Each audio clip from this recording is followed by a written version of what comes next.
We ready to go? All right, welcome to the February 2nd meeting of the Zoning Board of Appeals of the Village of Mamaroneck. The LMC TV had a problem, had some kind of emergency, so we will not be recording live for possibly 45 minutes, possibly more, possibly less. We will, however, begin. So in case you can't hear me, we will, however, begin the meeting and proceed, and hopefully it is being recorded on Zoom by our officials.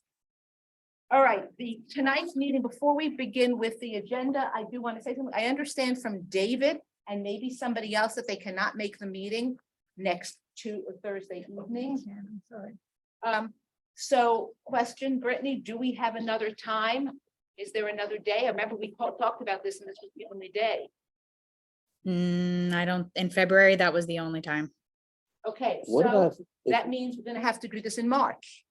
Okay, you have a quorum, so you can proceed. I but- understand that, yeah. but I think I think let's be fair, there's no reason that we have to. It would be helpful to the board members, but it's not something that has to be done. So let's see if we can get a date in March. So everybody, to the extent you have your calendar, please, let's do it now. And get is there, another is date. there a West, I think I raised this with you, we used to use there was a downstairs meeting room. Yeah, but now they have to be Well, can't they- recorded. Lori Lee, can we have this meeting without recording or without? If we have the meeting next week? Oh, there is one other thing. If you are somewhere where you can be in public without being here, for example, if you can sit in the library and do it somewhere, if you're in another state, and as long as it's open to the public, technically the space, we could proceed like that. You could be on Zoom, as long as we have a forum here. I don't know that this meeting has to be open to the It public. does have to be open to the public. Yes, Yeah, if it you, does? if you have a quorum gathered for purposes of village business, then you must. Oh, So, Dave and Greta, Yeah, I'm I'm not not- sure where you're gonna be, but if you're going to be somewhere that you can be, for example, if you were gonna be in another state, we went to the, in a hotel, the business conference center, that would be, anyone from the public could go in. So I ended up, I got a surprise gift and they didn't make it because they said not the first Thursday. So they made it the second Thursday. All right, so you It's gonna can't be a make play. anything. So I don't think. You can't make anything. Okay.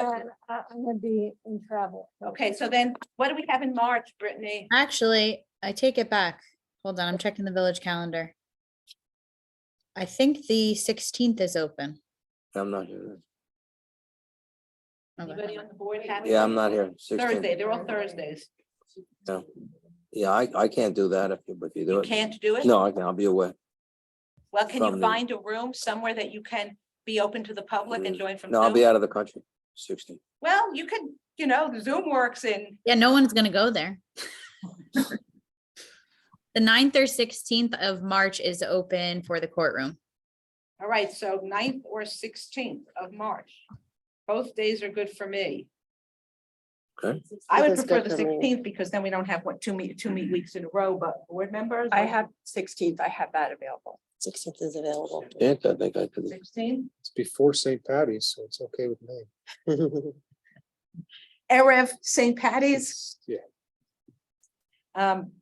Yeah, I think about that. I think so. David. Yeah, I just Good. gotta check with one thing at home, but I think so. Okay, so we will make the meeting on March 16th. Given that we're gonna have to do the minutes at the first meeting in March rather than wait. Okay, but I'm canceling everything else for the 9th for sure. LMC, everything. Yes, Okay. okay. I will cancel my dog walk. Okay, now proceeding with the agenda. Let me put this on my calendar so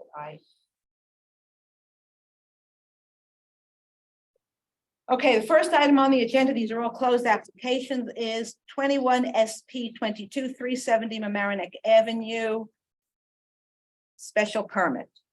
Okay, let's open. Anyone have any comments, thoughts, whatever? Did you take a motion to open the meeting? We never do. You should start doing that. Okay, can I have well, I think we opened it, but if I need to take it now, can I have a motion to open the meeting? But if the meeting isn't open, how can we have a motion? You can. You just call the roll, I guess. No, it's a motion to open the meeting. Under open meetings law, it's just a motion to open the meeting, to take action. Yep. Okay, I'll make a motion to open the meeting. Is there a second? Second. Okay, Dave. Sure. Freda. Yes. Okay, the meeting is open. Going back to the first item on the agenda. Elisa Heen application for a special permit. Thoughts? Ready? I'll start. The hours are not appropriate. There's no reason that they should get different hours than everybody else in the village. We've had all kinds of issues with bars on Mamaroneck Avenue that stay open too late. And the impact on the neighboring resident or I shouldn't say neighboring, nearby residential uses. So the hours that we approve for this have to be consistent with the hours we approve for everything else. Agreed. Now, the only other possibility is if we want to give them any longer hours and make the special permit with respect for a year or something like that to check it out, we could do that, but then I wouldn't have a special permit for longer than a year. You're saying, In other Just- words, if we wanted, we have the normal the hours that we've given to everyone else, right, which we look up. I call them standard hours. Otherwise, they the rest of the rights. Right, so the question, so what I said was, we could, if we wanted to, possibly, it's just a suggestion. Change the hours for this, they want it to be open later. And we could, if I recall, they have, let's see, Friday and Saturday till 12:30, which I think is what's normal, so I'm not sure why, maybe. No, Now, they wanted to go to two They AM. wanted to go to That's what- 2 AM and they think they wanted to go. No, but then they I think changed they it. revised that. They did revise it, that was revised the it. point, yes, they They did. revised it. Here was it is, till originally 1 a.m. 4 AM. No, it's till 1 a.m. is what they wanted. That was their final request, That's Monday. Monday through Thursday. right, and weekend also 1 a.m. That was what I thought, they changed it. Yeah. Oh, So I would be willing to try the Friday, Saturday till 1 a.m. for a year. I wouldn't do it for more than a year. But any night that is a school night or a work night for the majority of people, 1 a.m. is too late. Well, you Yeah. open up the door for that, you're gonna have to open up the door for everybody else. I agree. That's why I said we Plus- could only try it for a year. We'd have to do it for a year with limit, and see how it went for a year. Then we wouldn't have to open it for anyone else because we're giving them on a trial basis. So on We a call it trial basis, you're saying. Friday, tw- Saturday till 1 a.m. Well, yeah, but that's standard. We already Then, have oh, that then with fine, then everybody I would else. do the weekdays. I'm not ready. During the weekdays, they were asking, Yeah, but no, the final one was 1 a.m. That's the final. I have the revised application. I think this is the revised. It's like it's submitted. Yes, you have it. You have a document called revised hours of operation PDF. problem is that if you do it by the 1 year basis, other people come in, then they have to be done, and then you have the bigger problem of when you go a review on it, you have the burden to show why it should be cut back. And that's, Well, but I don't have it, but that's fine. I mean, if it turned out, for example, that restaurants could be open, I'm not saying they can be, but if that restaurants could be open till 1 a.m. weekday and nobody had a problem and they didn't make too much noise and it was not an issue, then I don't see why we would care. Then it would be appropriate to let them be open till 1 a.m. The problem is historically, we've had problems with restaurants being open late and the noise they produce. If they're not producing noise, if they're not having any impact on neighboring properties or nearby properties, whichever you want, then I don't have an issue with leaving somebody open than leaving a restaurant open. I mean, that's what it's about. It's about the Well, impact on neighbors. I So- have to say, we've spent an awful lot of time trying to work on parity amongst all of the operators on Mamaroneck Avenue. We have a lot of history of what happens when things are too loud or things are open too late. And, they're asking for 1 a.m. Friday and Saturday, which is fine. That's what everybody else is doing. And they're asking for 1 a.m. during the week. I wouldn't give them 1 a.m. I was No. just gonna give them an hour later than I- than something like till midnight. Normally we have till 11. Right, I would try, I would go till midnight, the latest. yeah, that's all I was gonna suggest. Yeah. But I would be willing to try it on a trial basis. Well, And I think the whole special permit should be on a trial basis as a new operator. It's the- always on a trial basis, but we Right. can make it a 1 year as opposed to a 3 year, which we're Right. accustomed to. That's fine. Right. it- See how they're doing after a year. If they all want to expand, then everybody can come back in, I suppose.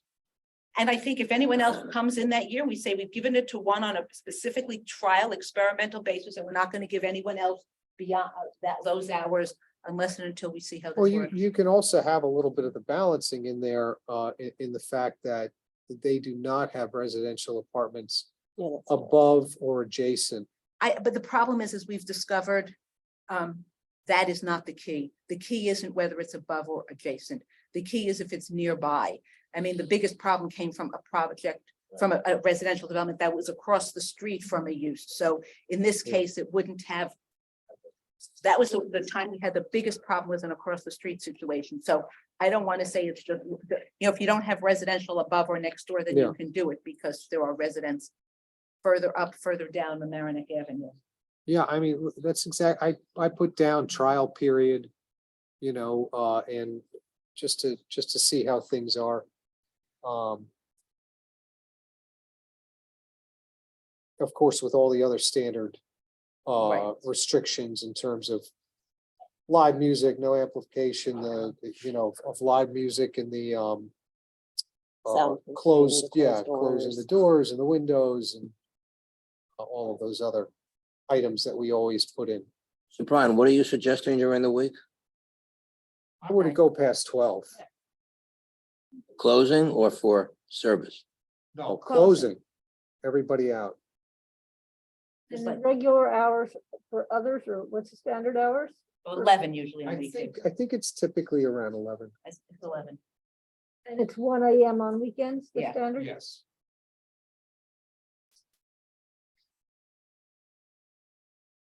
I'd go with 11 and 1, maybe. They want 1 AM, right? They want 2 AM. No, they want cut it back a to- little. I know, but you're asking, I'm just, if they want to, Yeah, they'll well, agree to, they'll accept one, they've revised it to be 1. And I'm saying that's still too late, I would go with midnight. Again, on the. for 1 Happy year. hour And is when fine. are drinks last, food and drinks last served at what time? Maybe midnight. Well, you're saying it's closing at 12. I'm sorry, 11, maybe 11 instead of, Well, no, they don't serve restaurant type meals. It's more like but it's still, finger food, things like that. So I'd shut down food service what's the drink? a half hour before. And last call should be probably like 15 minutes or so. No, last call has to be, if we're gonna You know, do, do it 11:30? not past 11:30, Okay. not past 11:30.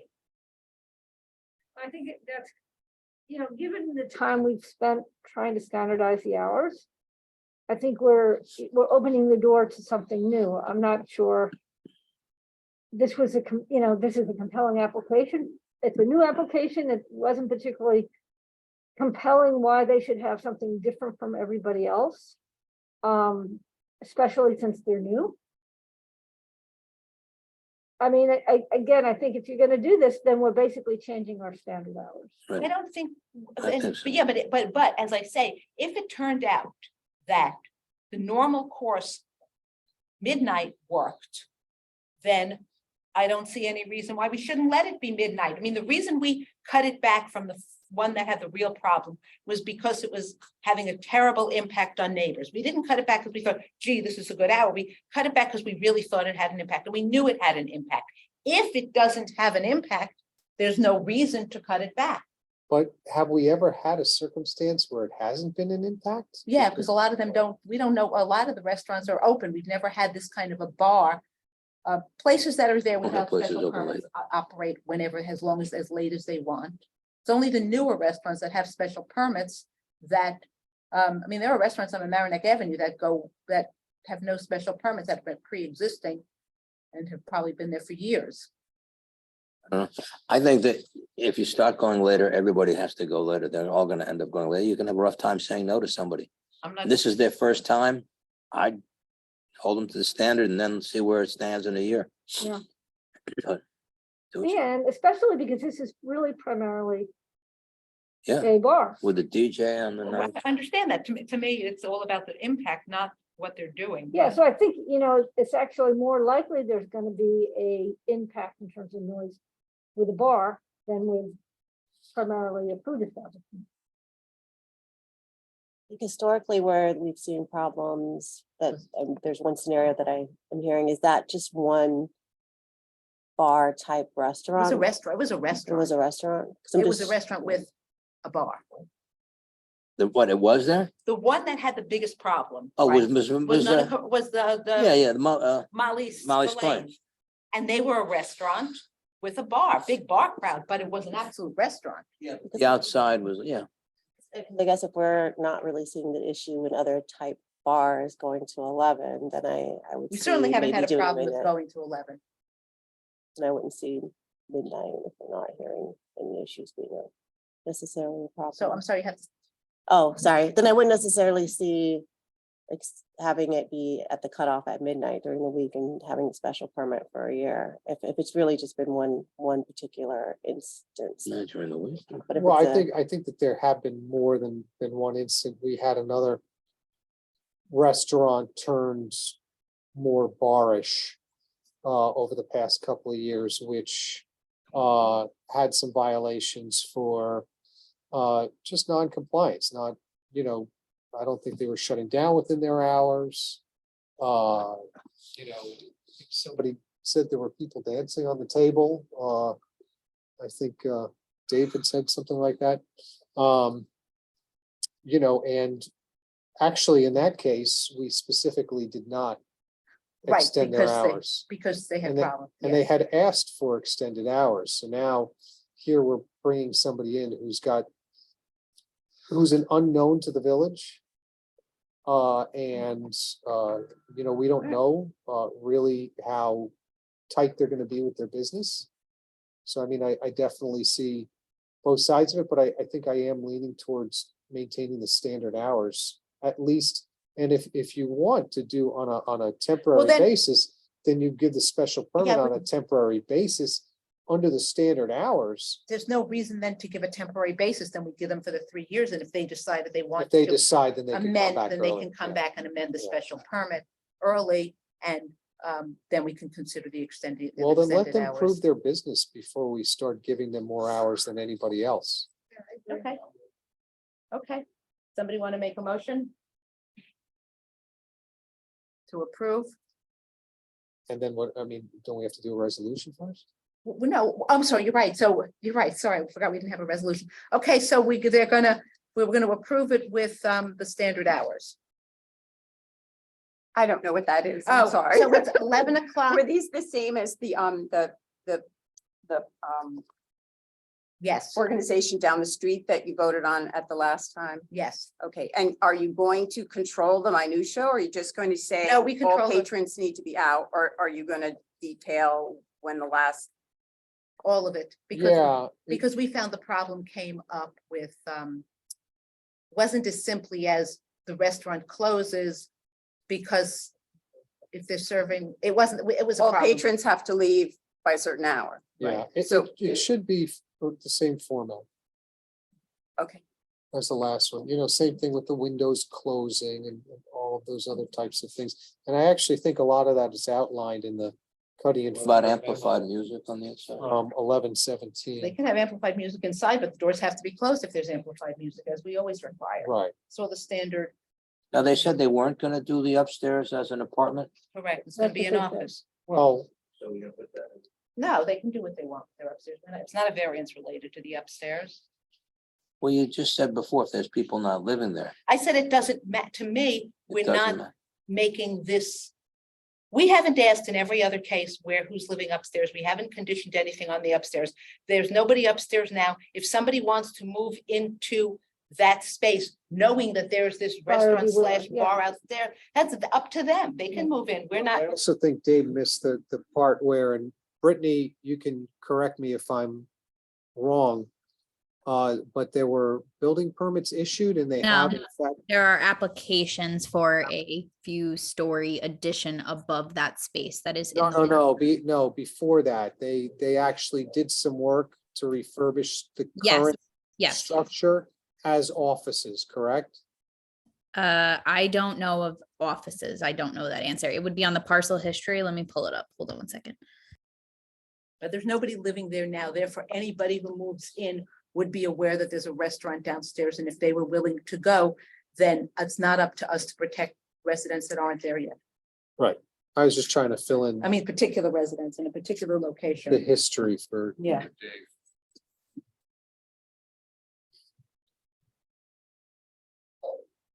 Our obligation is to protect the village and its residents, but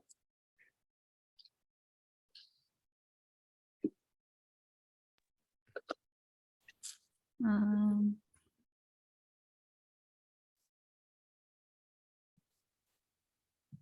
And just to be clear that they indicated they're going to be serving brunch from 11 to 4 and that's fine. That's on fine. Sundays. So Yeah. that would be a little non-standard from what you approved. No, for that's us. fine. That we only provide the closing hours. We You don't got it. care really. Yeah, They could open it. I don't remember what they said. They're gonna open at 5 PM. They decide to open at 2 PM. right. We're not worried about that. All Yeah, right. But in the resolution, I wouldn't It's call it a closing time. restaurant because I don't think it's a restaurant. It's more of a food establishment. Oh, they got a conversion of existing residential space to commercial. Right. in June, yeah. That's what I was saying too. I believe that they've applied for a restaurant. But I don't think they meet the definition.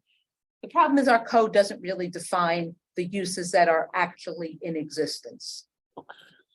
Our No. code has very bad definitions of the uses of modern. So Greta, uses. is food establishment, Very broad. it's a broader. Yeah. than Includes the- everything. Food yeah. establishment includes everything.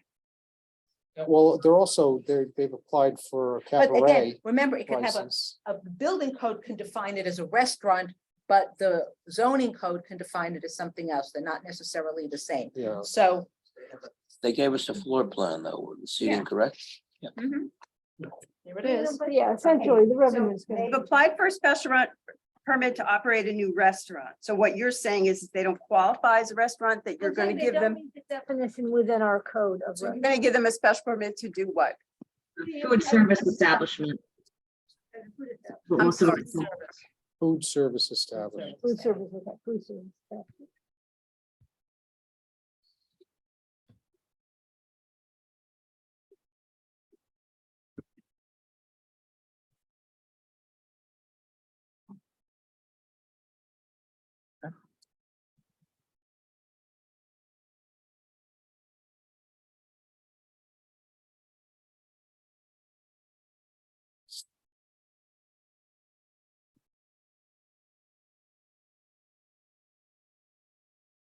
Ron, what were the hours you're proposing? Until closing, we don't really, closing is until the normal ones, 11 o'clock on Sunday through Thursday and 1 AM Friday and Saturday. And half an hour before, Stop And serving. that language should be in the. The standard, prior- right, the yeah. barista, Yeah. Resolution that we approved either last month or the month before. Yeah, last month, I think.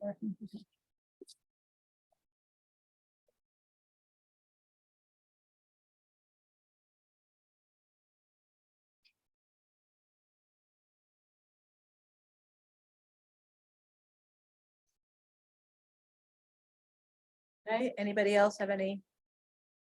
So we'll get the draft resolution 2 weeks ahead, Roy Lee?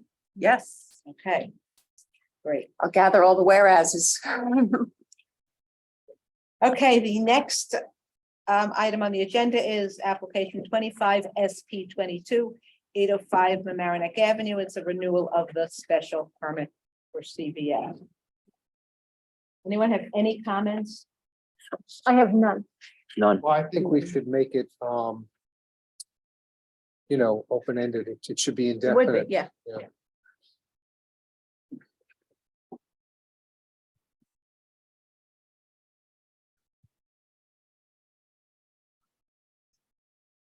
Okay, I'm sorry.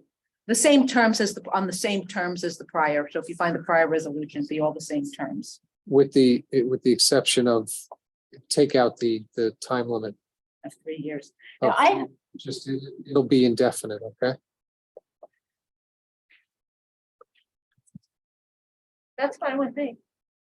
okay, okay. No conditions. It's what whatever the conditions were in the prior special permit, it's got the same conditions as the Okay, prior special. Right, you'll permit. just update the dates and take away the time, sunset. Okay, next application is application 18 AV 22 572 Van Rans for variance. Oh, Boston Post Road, Oh, sorry, Chop. 1043 West Boston Post Road, application 26 SV 22 for a sign variance.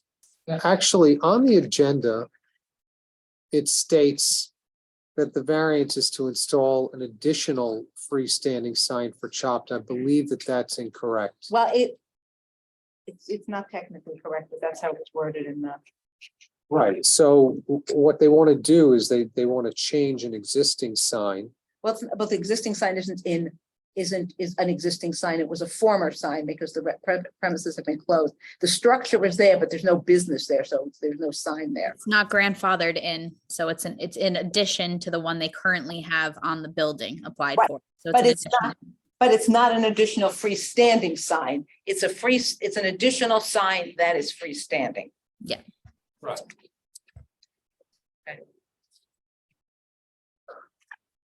So I've been past this property many times.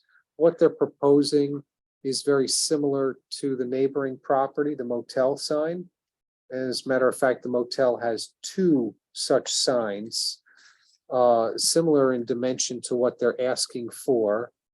And they're actually located a little closer to the road than the one where Chopped is proposing theirs. I also think that there's a great need for it because the driveway is it'll come up on you very quickly, and if somebody wants to stop, they need to slow down, and you're right in front of the high school. So I do think that the sign would serve a purpose. I don't think that it's because the current sign is fairly obscured by the Angle. tree outside Equinox.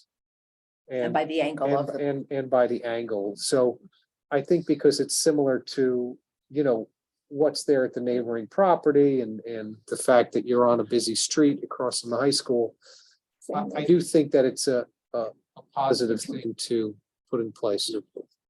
I agree. I think it's appropriate. Anybody else have any comments? yeah, I mean, the dimensions are slightly different, but in terms of the area of the sign, it's essentially the same, so. As the I- existing structure? Yeah, it's the existing, so I have no issue with it at all. Andy? So Okay. I think that when you make a resolution, those are some of the things that you know. Yes. Yeah. Yes. Okay. The next item on the agenda is 18 AV 22 572 Van Ranst application for variances, for area variances. All right, so this was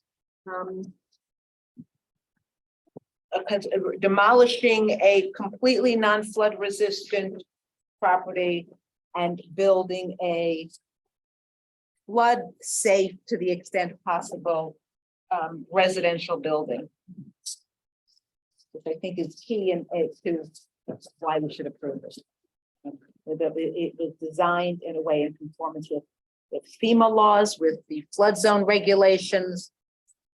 And it seems to be an appropriate design for the site. Yeah, you currently have a structure that houses multiple people. And it is directly in a flood zone with a history of flooding. And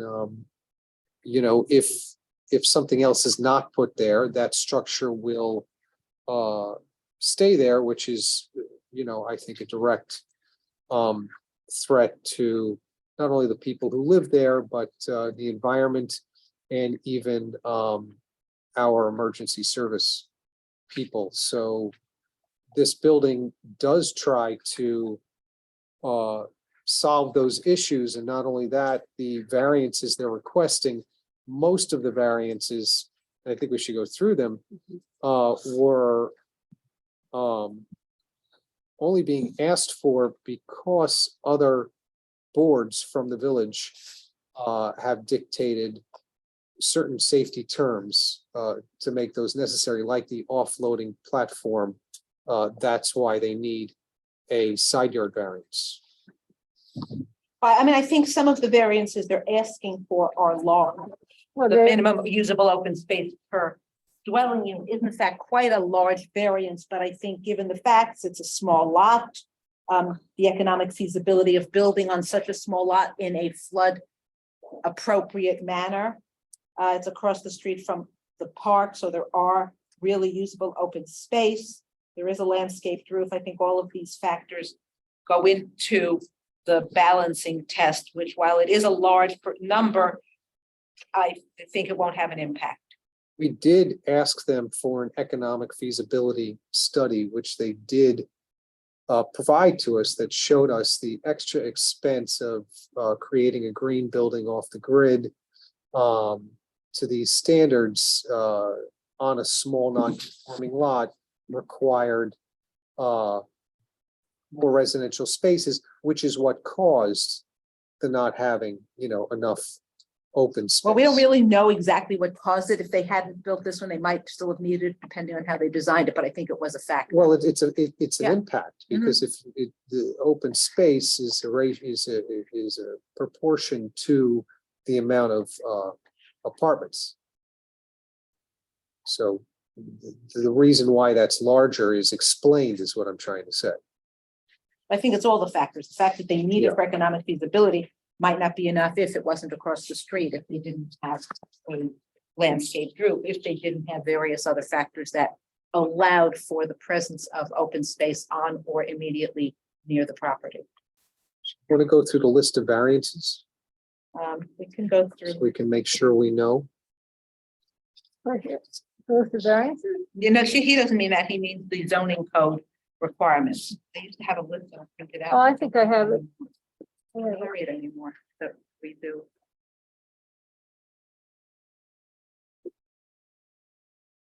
They have a zoning chart on the last. Yeah, that's not what we're looking for. Oh.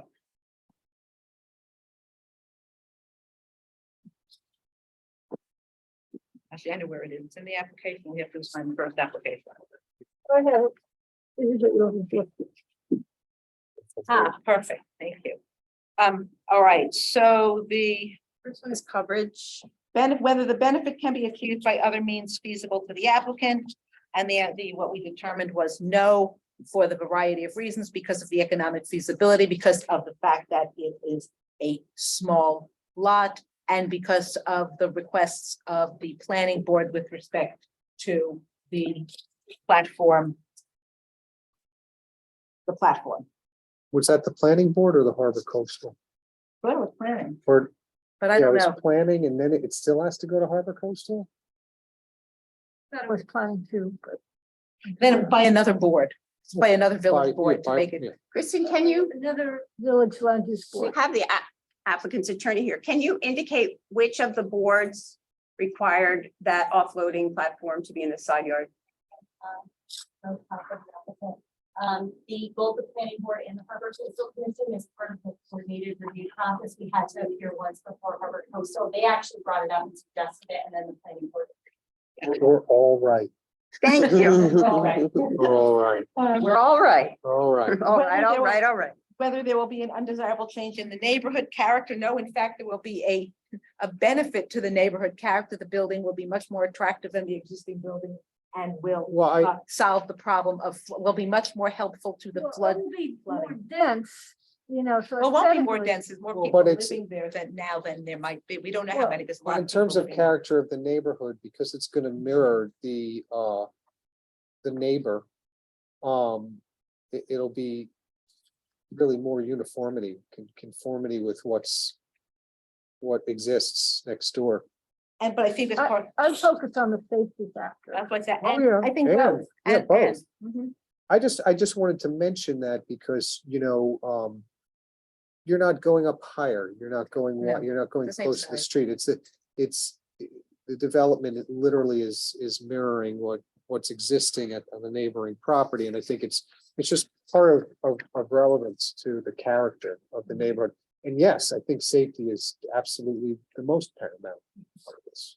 Whether the request is substantial, and the answer we always discussed that some of them were substantial, but for other reasons, it's not going to cause us to deny the variance. Whether it will have an adverse physical or environmental effect, the answer is no, that they are making this property both, they're putting solar panels, they are making it, the first floor is, I can't remember if the floor comes out, so they're not using the ground floor for living. I They think are- there's also going to be more pervious. Surface. I think there's more pervious surface with the development.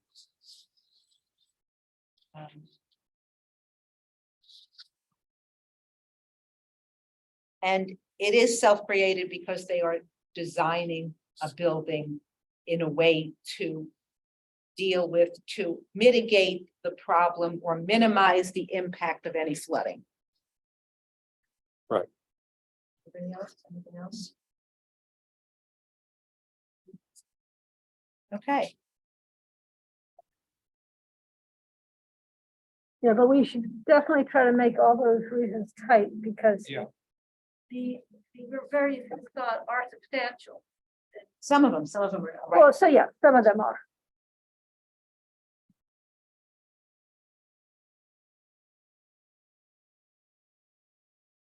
Okay, anything else on that? The open space one being substantial, but you have indicated that there's a park Well, nearby. for various reasons. No, what we said was that while it is Economics. substantial, the economic impact, the cost of designing a building that deals with the flood zone and the location in the flood zone makes it difficult to build a building that has the open space. There's also putting rooftop open space, which doesn't count in our code, but is there and available to the residents, and there is a park across the street. Okay. In the past, have we mentioned that there was some public comments and then the residents who were there had a chance to look at the, You mean the The owner of the actual- building behind? yes, I think there were a couple of people here. Yeah, that there owned were the there were a building, couple of And I think their neighbors. concerns were, they didn't say anything after they had that meeting. Well, I don't know. they actually were able to see the SWIP. Yeah. And I mean, I think it is a good, But it seemed point. to alleviate their concern. I mean, that's definitely a whereas clause. You know, that the neighbors and people from the public were able to speak and that Seemed satisfied. Yeah. With the way the design was being. because they designed. did come to the next meeting and they said, we don't have any opposition to the project. Yeah. That's very relevant. That's a good point.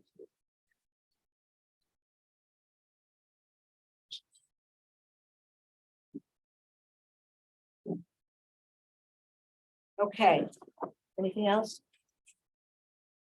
No, all right. The next application is 22 AV 22 350 Ward Avenue, which is an application for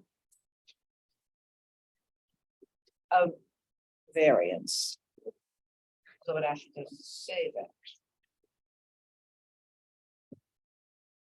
No, it does, yeah, there it is.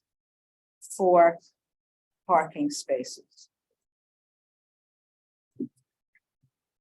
Height, bulk, and parking space. Let me keep it out if you don't mind.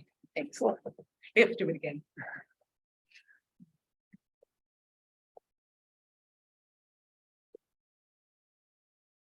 So I think they gave us a list of the variances that they require. And although they, there's no such thing as a half parking space, they need a variance for one parking space. And for the side yard. 17.5 foot variance from the middle of the river for the side yard setback to comply with a 45-foot buffer. I think that while technically it's a large variance, the fact that they're immediately abutting a river, that their side yard is effectively a river, means that they will have no impact on any neighbors in that direction, and therefore, while it is substantial, it is almost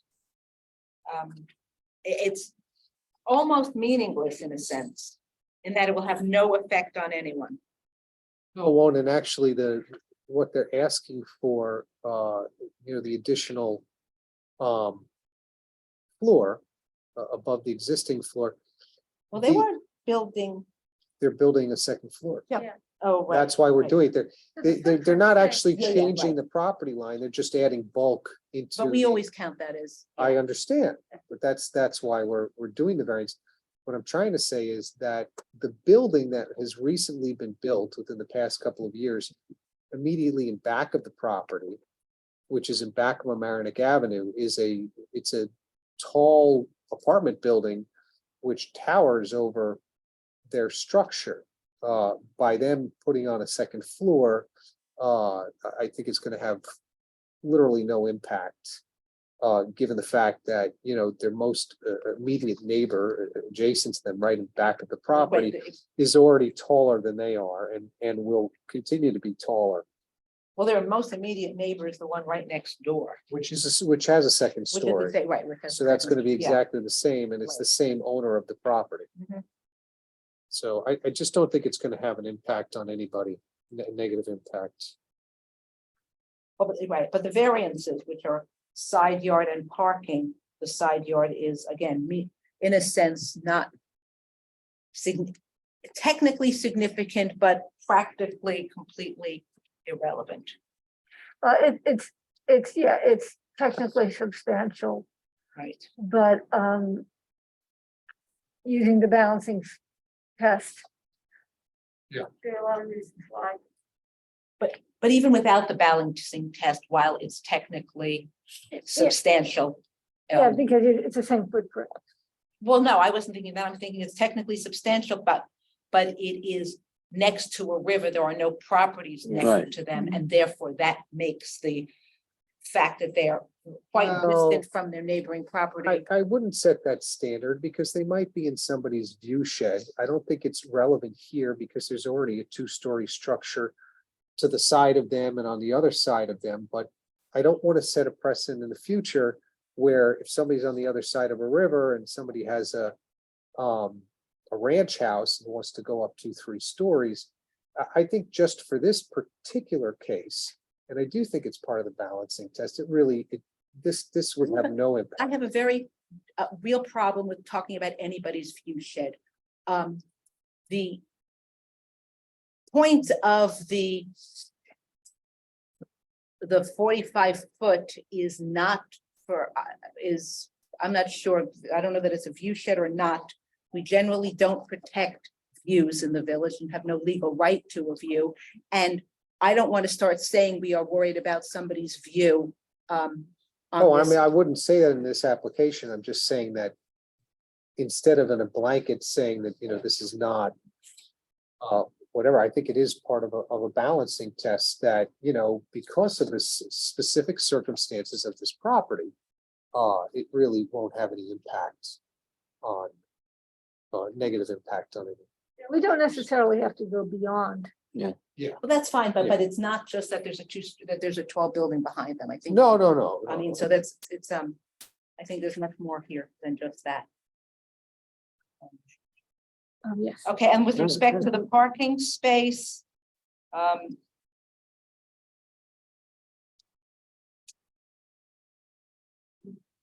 So with respect to the parking space, it is one parking, so they need a variance for one parking space, but since there are parking spaces on the property, everybody else, they are required to get. They can park on the street and they are required to get permits from the village. Right, that should be part of the resolution. On street would require permits. Question is how, do you want to put a number? Well, the problem here, we're not putting a number because there's existing and it's non-conforming, so we're not gonna backdate and require parking spaces for a building that doesn't, for units that don't have. So And any on-street parking would require a permit. So say the dwelling unit is inhabited by people who don't have a car. Well, I think the bigger thing is I think that any cars would have to get an on-street permit. That would be a requirement. Yeah, and yep. And it's specific to the vehicle. So any vehicles parked on the street would need a, Well, but it's not that we're telling them that sounds like we're giving them the law. No, it's We're just a telling reminder. them- No, I think it's something else, Lori Lee. We're telling them that they will be required to get a street parking permit, one street parking permit as part of the variance. It's a condition of the variance. That is the thing that makes the most sense. Because we're variance is only for 350. They already have other parking there. If they're asking for a variance of one space, then we can tie the resolution to getting a permit for that one. okay, but as I've been reminded by the clerk, when they called me about questions on past resolutions, the permits, your on-street parking permits are tied to a specific vehicle. So But that's by fine. telling them that any vehicles parked on the street would need to comply. That's not what we've said. That's not what we've said, Lori Lee. But What you- we've said is that they are required by law to have more parking spaces, variance for the parking spaces. I suppose if they have no cars, then they don't need a permit. If they have a car, they will need a on-street permit. That's true. Okay, That's the point. okay. Right, but you want to make that specific for this resident. Right, I for the think new resident. For 350, Mhm. well, they're actually not going to have a new resident, but you're basically saying that the owner of 350 will, in order to get this variance, will maintain, a parking permit for one of their vehicles. Got it. Okay, anybody have anything else? Yes. Oh, don't, please. Oh, I'm sorry, you're right. You're Oh, right. my God. I take Shut it up. back. Rounding the bases. 23 AV 22, 412 Monroe Avenue is a variance. I went and I did a site visit to this property. And I think the relevant things that I observed, because they're asking for not a front yard setback. No. They had a, It's a side yard it's a side yard. So what happened with the side yard? and lot coverage, Well, yeah, because they're putting walls up. right? So here's what I observed. The side yard where they will need a variance, the neighbor has a wall there to the property line. So the neighbor already has effectively a zero setback. If in fact, Monroe puts a little bit of a wall there, it will have zero impact because there's already a zero setback by the neighbor. When I went over and looked at it, when I looked at the property, it was clear that the adjacent property, I guess there's only one adjacent property. My notes say all adjacent properties, but I guess there is only one. No, there's had- more than one. It's just, there's elevation differences. Well, but they all as have, well. the point is they all have retaining They walls. all have, They all have because the of walls. the elevation differences, and that's what I was gonna say. The one area where they want to put the wall, I don't believe it's gonna impact the neighbor, because the neighbor already has a wall there and there's a zero setback. On the other side, those neighbors are in a different elevation. They're 7-8 feet lower. And I don't think that what this expansion is going to do is going to impact their properties. Well, it's not really an Whatsoever. expansion. They're putting a wall up because they need the wall up in order to set certain areas, but they're not really expanding anything. No, they aren't. They're They're- expanding. The building is not expanding. The No. property is not expanding. The platform area where the residents have barbecues and Right. outdoor space, they're pushing back further. I can't remember exactly whether it's 6 or 8 feet. They're pushing back further towards the back property line in order to have a greater area for their people to expand. I mean, to It's, but they're entertain. there's no they're not expanding in a zoning sense. In the extent that I have a piece of property and now I'm going to put more kind of grade it better in order to, there's no zoning consequences of that expansion. And I would not want to say they're expanding anything unless we make it very clear that they're just enlarging But they're expanding their the lot coverage with the wall that they're planning. well, they're correct? increasing, they're not They're expanding, increasing. right? So however you want to word it, that's, But you it's- know, that's fine, but they are increasing. And I Correct. will say where they want to put that wall also, that's not going to have an impact because there's an existing wall on the property line and back of it and somebody's garage. Well, that's what, yeah, as I said, all adjacent properties have existing walls. Yes, I really, I mean, I saw no issue technically with what they want to do and it's understandable. And if it wasn't just a technical thing in terms of lot coverage and a wall, you know, they wouldn't need the variance, just like you said, they're not expanding the building. So. Anybody else have any comments on that? Greta? No, I mean, I have no issue. No, Andy? David? no. Okay. Moving on. 166 Maple Avenue is a variance for an addition. Use the-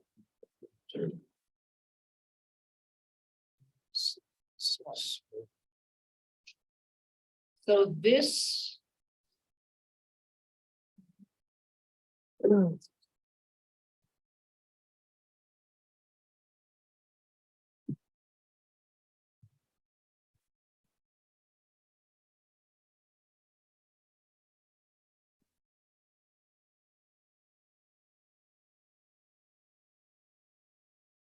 So this is an application for.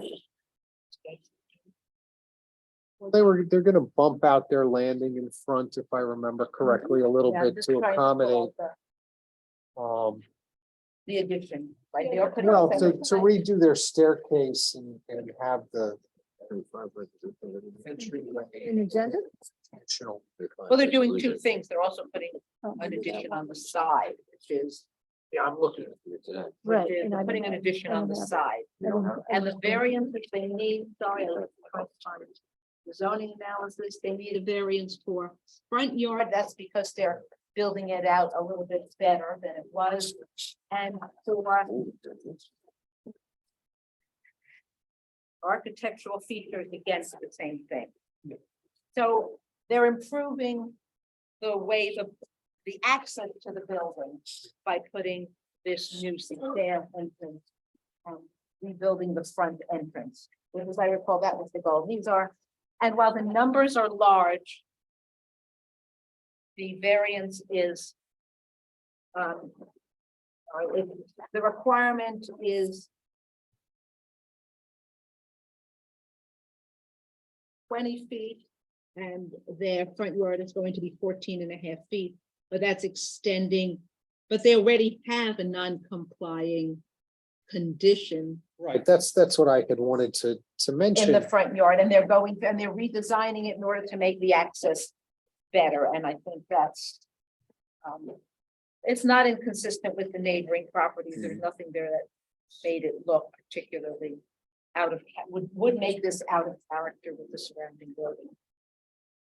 Yeah, in terms of the expansion on the side, you know, it's a weird kind of property because it's, you know, you're going Right, at a corner, but in a corner decline, so right.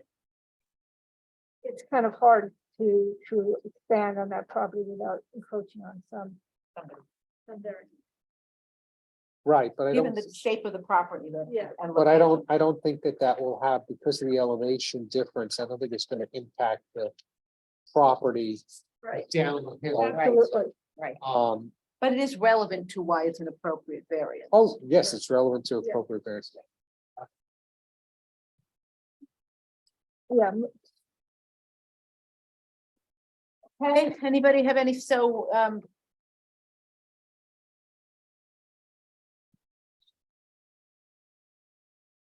anybody have anything else? Right, it was I think those things that fall upstairs, downstairs. Or Split level. Split level, thank you, I Split, forgot yeah. that.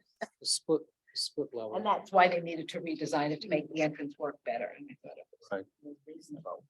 And it didn't have, It's also, it's a very quiet street. It's a one-way street over there. so if the benefit can be achieved by other means, they can, because the whole point is to redesign it to make it work better. There really is no other way to work better.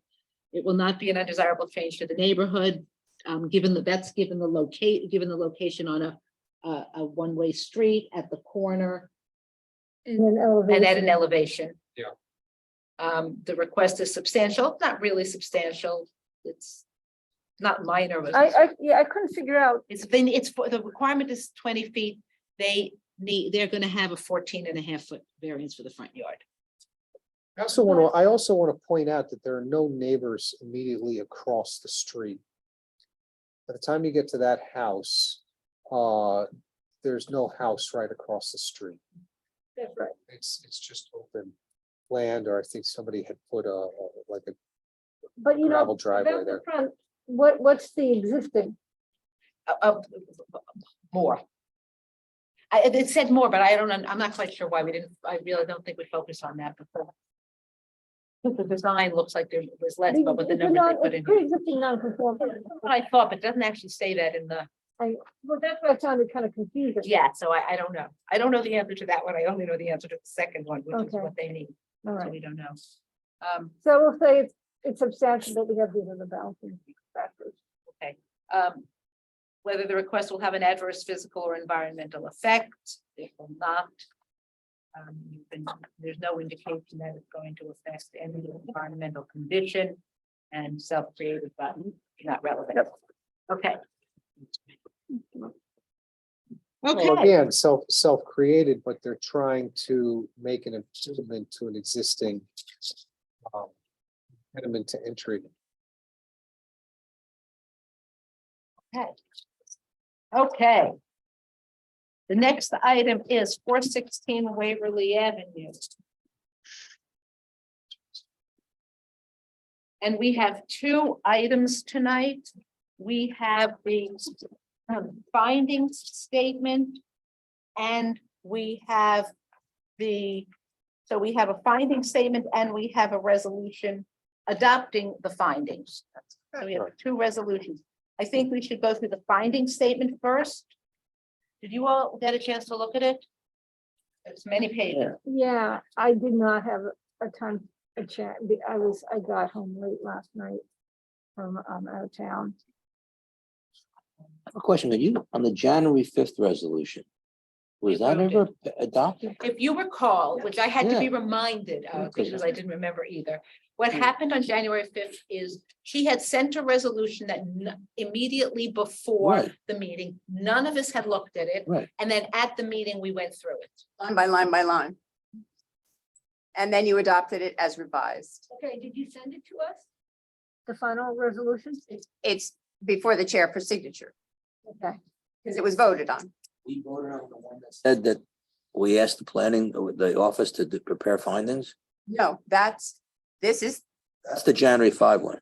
This is the Was accepting the Yes, FEIS as complete. we did ask them to prepare findings. But that was in the resolution that we adopted? Yes. Yeah. I have it all marked up. In fact, I brought it with me, so. I'm losing So it. you have deemed the FEIS complete and you That was instructed, so that resolution was just deeming it complete. and then you. The FEIS was filed. That's all Following the that meeting. resolution did was deem it a complete and asked for a finding statement to be prepared. That's all that resolution did. Okay. It's very long and Fine. sets out the history, but it doesn't substantively do anything else. And you crossed out a page and a half of the whereases and had me consolidate it, and I did that. And then what you have before you is a draft finding statement and a draft of a resolution to adopt said finding statement. I have a question on the, well, I'm sorry. Go ahead. Go ahead, Dave. Yeah, I don't, Question. okay, so the finding statement has to be done at the time that the decision is made on the variances, or before that, or. Well, now, we have to do it now. We're not making any decision on the variance. It's Well, supposed to be done, a minimum of, there has to be a minimum of 10 days between when the FEIS is filed. And it's supposed to be a maximum of 30 days after the FEIS is filed. Okay, so my question is, I know that the 10-day rule and the problem, the issue I see is that we haven't had a hearing on the variance. You can't have a hearing on the variance until you finish your secret review. Oh, yeah, there's some things in the finding statement, like the statement that we're weighing and balancing that has to come out. We are not weighing and balancing anything. But the CEQA, the literature on CEQA provides that if you pass a finding statement that says everything's fine, you then can't deny the application. I'm not suggesting it should be denied.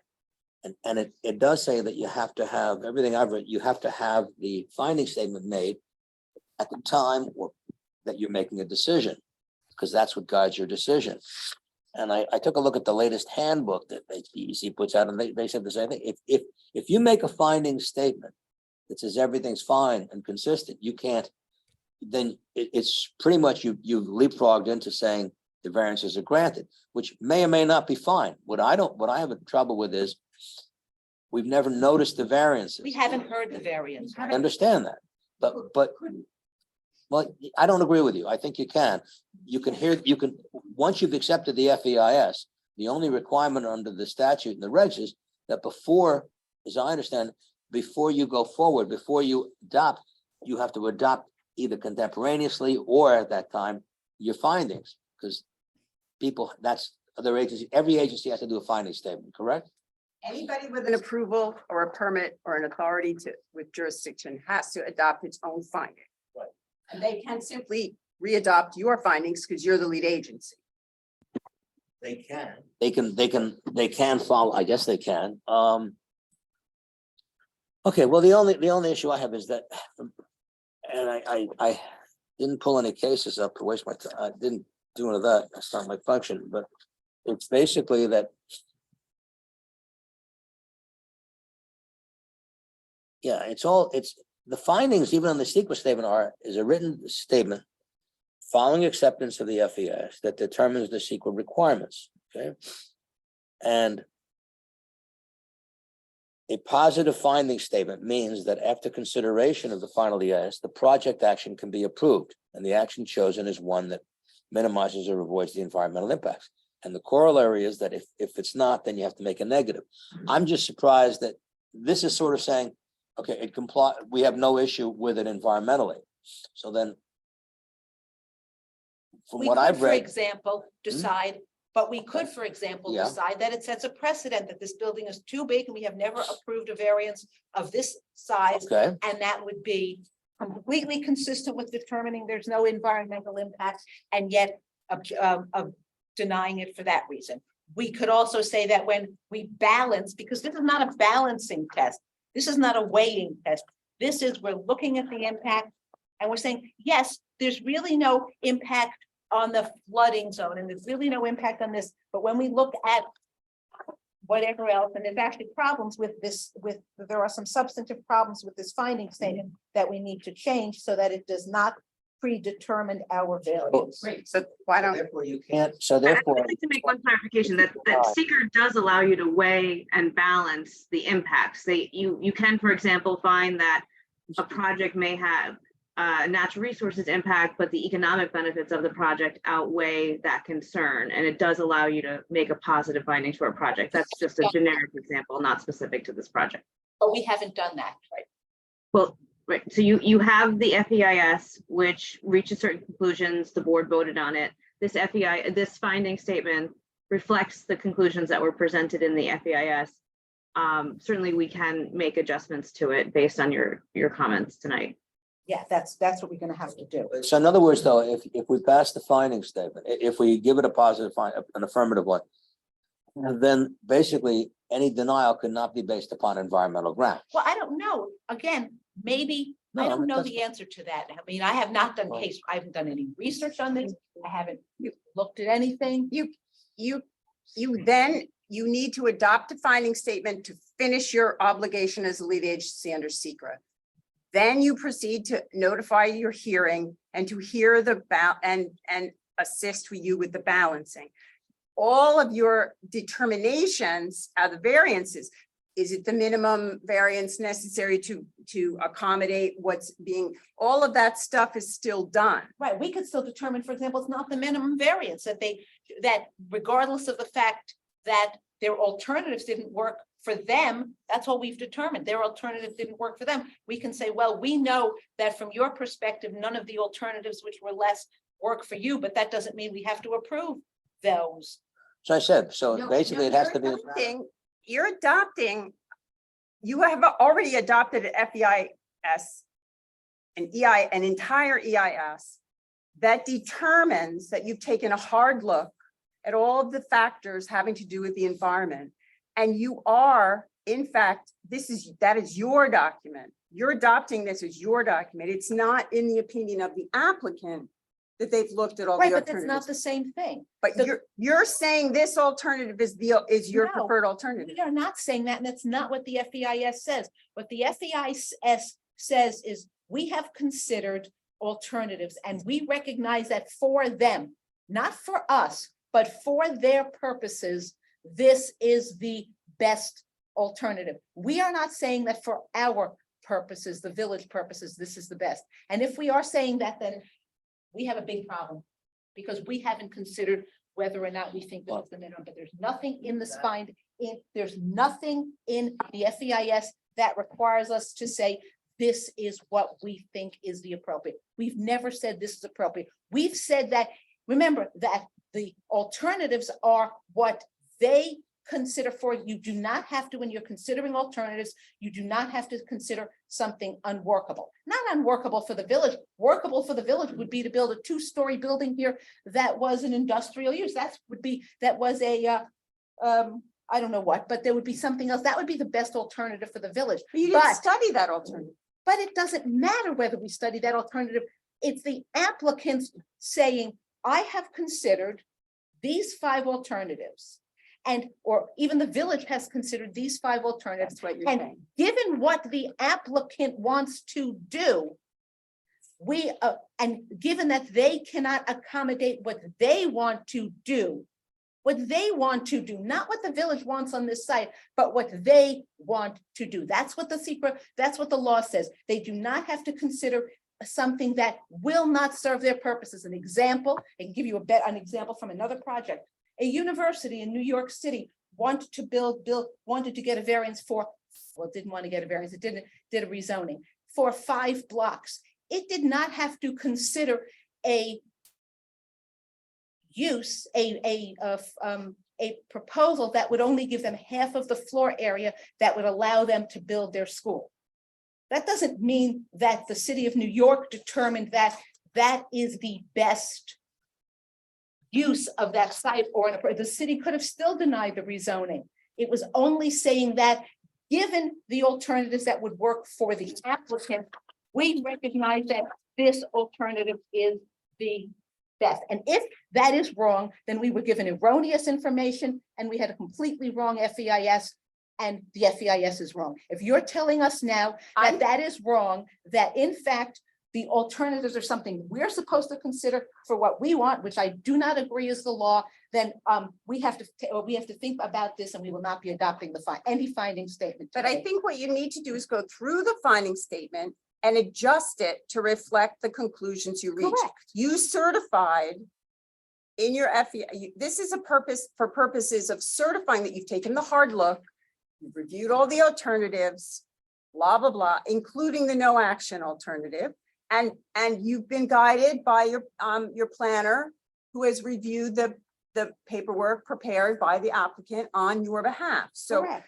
I think we could probably finish this portion of discussion by just looking through to see what portions of this might be offensive. I'm sorry, you're missing, well, let's get with the one piece that you said, and I want to make sure that you understand and we understand this, which is the alternatives. We have not said that these alternatives and the alternative of the project is the project that we as the ZBA prefer. What we have said is, given the goals of the applicant, this is the only one that will satisfy their goals. That's what we've said. Not this is the one that will satisfy the village's goals. This is the only one that will satisfy their goals, and we've minimized the impact. Yes, Not that it will satisfy our goals. no, but Okay. because you have the jurisdiction for the variances they need in order to do this. So now you'll need to proceed after you adopt a Correct. finding statement, to proceed to Correct. do a balancing as though it were any other application for a variance. Correct. Except for one thing, if we make findings before the hearing on the variance, we can't deny it based upon a matter that was environmental, as the term is utilized and applied in CEQA. In other words, we can't base it on visual, we can't base it on things where we say there'll be water issues, there'll be this, because we've given it a positive. In order to do, your findings can't, your findings have to be followed in any determination, which is why. They guide your approvals. Yes, they Well, guide they're your. more than guiding it, you have, There's that's why. mitigation many very times- clearly specified in the draft finding statement and in the FEIS to address those concerns like environmental concerns, like flooding concerns. So those items have been thoroughly studied through the hard look under seeker, and there's mitigations prescribed. Right, but I'm just saying, but if you have if you issue the findings before the hearing, then you're effectively saying, okay, those are we've accepted the FES, but you're saying, we find that those accomplish it, which is fine. But what that means is you can't then say, we're gonna have a hearing on environmental factors. We can't then deny the variance. There may be other grounds, I'm not suggesting there are or not, but you can't then deny the variance on the grounds that, well, there's an environmental concern we have, i.e. Right. visual or otherwise, right? No, So- Right. you'll have to take in the question of the variances under the balancing factors and the characteristics in village law. But not on environmental grounds. Not on grounds that are considered in sequence, if you make it, right. That's fine, I agree with you. And you That's have why to- I'm saying, you have to complete secret and adopt findings before you can proceed to make a decision on I, variance. from what I've read in the regs, they're very clear, and actually the statute, the case is, you have to have the FEIS, but you can proceed, you just cannot, you have to have, at least to my knowledge, you cite for some cases, but you can't then, excuse me, I'm not getting a cold here, have to have, you can then proceed, you can't actually vote on the variance, you say, okay, these are our findings and they're consistent and our decision. You can't just skip the findings. But I don't see how you have to do the findings earlier. As a matter of fact, one of the reasons for the delay and the notice to all parties is that everybody gets to see everybody else's findings to see how they're working on it. That's correct. They have to be a minimum of 10 days available to the But public. they're available. Was this, by the way, was the FEIS, I didn't notice, was it ever public? I looked in the ENB and I didn't see it as of this week. It was sent a couple weeks ago, should be. It should have been 2 weeks ago in the ENB. I'll pull it up. I might have missed it, but I You're did go. doing findings in relation to seeker. That doesn't mean that when the variances come up, that there aren't other factors. that we have I'm saying as long as, but environmental factors, Environmental- which are broadly stated and broadly defined.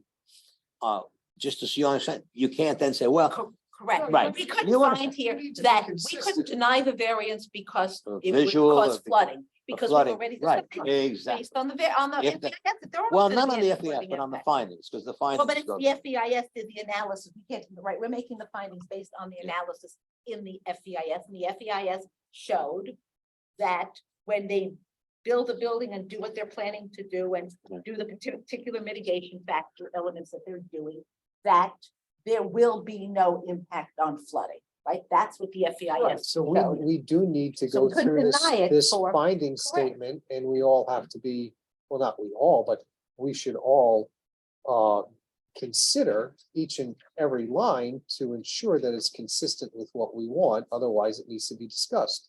Correct, and as I said, I have already comments, I went through it. Well, does it make more sense to do it in conjunction with evaluating? We can't. Well, I don't know We whether. can't. You're under a timeline now. You've adopted you've determined the EIS process is finished. So now you're on a timeline to adopt the findings. You have to adopt the findings before you proceed to any approvals. Approvals, I agree, but I don't, you can have the hearing. You can proceed. I don't know. There's a difference. I agree with you. You can't have the approvals, but you can hear it. But okay. No, You're so- the lead agency. You have to close the secret process. And then all the other approval agencies can then proceed. But your findings aren't binding, our findings aren't binding on any other agency, correct? There are FEISs, isn't it? They're FEIS. They have to base their findings on the conclusions raised in the, you've done a coordinated review. You've received no comments. You're saying every agency makes its own findings, correct? So what has to be done? What's the? It was published in the EMB on January 18th, 2023. It's, if you Oh, can, okay, I didn't go, you know what? I probably didn't go back. Great, thanks. So when does the finding statements have to be done by? Minimum of 10 days after. 30 days after you. Yeah, but that's in there, but that's not on the statute. Yeah, Well, but it doesn't matter. I mean, there's no penalty if we don't. that's correct. The most You that would can't happen is they would decide the sue us. matter. You can't decide. Agency can't take action without a finding statement. That I agree. No, that's right. I thought that you we couldn't even hear it until there was until the whole environmental review process was. Well, I think the key of the environmental review is what? The FEIS, right? No, the findings.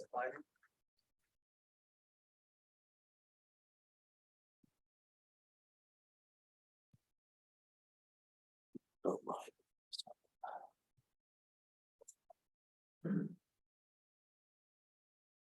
Brittany, will you be able to bring up the findings, the finding statement on the big screen?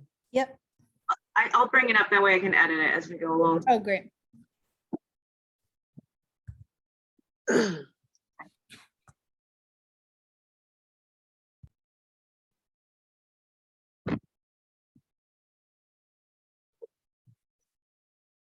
I do want to make a statement that, providing us this statement, this long document yesterday is We really. had it before yesterday. I sent it last week. Yeah, it was sent last week. It wasn't, Brittany sent it last week, so I printed it out. Okay. Yeah. Then I think. So we've had it for a week. We have. Okay. I didn't see it. Oh, no, if it came in today, yesterday, that would not, I would have. we had to not done it. Yeah. I didn't see, I'm sorry. Yeah, I didn't. I don't. I didn't see it. I saw the Ashley adoption. sent it around for editing and requested that edits be done by Thursday. We didn't hear back, so we posted as is. Well, I wasn't editing it online. I figured we'd edit it when we got here. Was it just posted online or was it emailed to us? No, it was emailed to the group. Emailed directly. So I have the resolutions.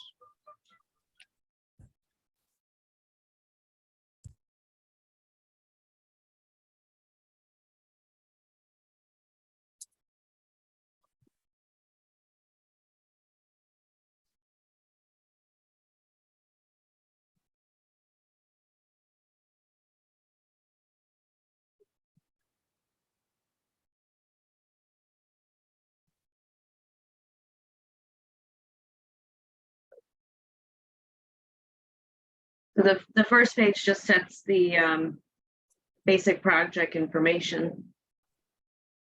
Question on that.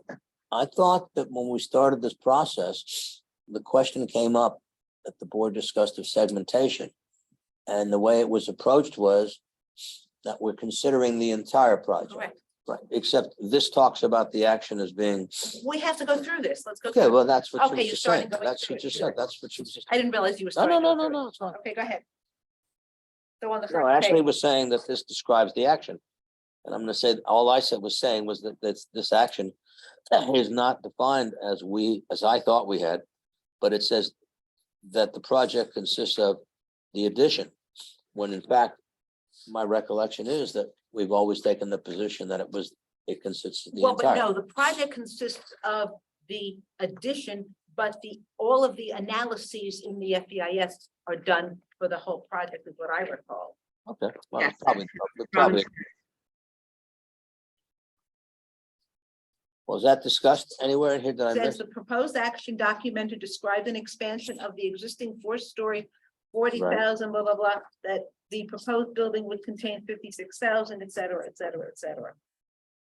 And then somewhere I thought it said that it considers the whole thing. Yeah, Yeah, well, down here, last sentence, it has, where's that? I'm sorry? Right, the proposed act, see, the project, if you read here, the revised project consists of a 44,300 square foot. And the last sentence of that paragraph says the proposed action would be 84,000 square feet. Right. That's the whole thing. Ah, So the okay. project is only the expansion. What we're analyzing is the whole thing. Right, proposed action. Which is 25,000 square feet. Brittany, can you make that a little bigger, please? Forgot my glasses. Oh, that's much better. Thanks. I have a concern about the last paragraph on that page, it says where a terrace broad, take out the word broad landscaped area. The terraced area, whether it's, I don't know whether it's broad, I don't know. Terrace is fine, but take out the word broad. Terraced landscaped rain garden.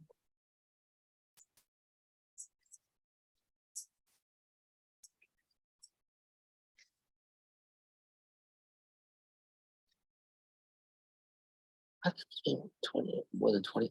When you said, just going back to that thing, the proposed action is 84,806 square feet.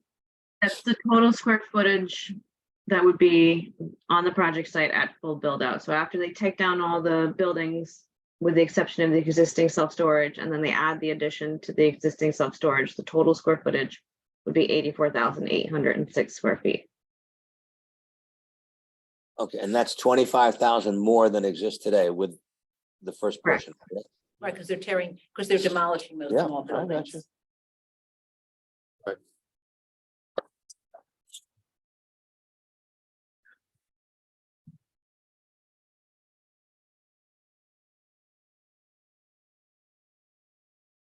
Right, their removal is over 18,000 square feet of existing industrial space.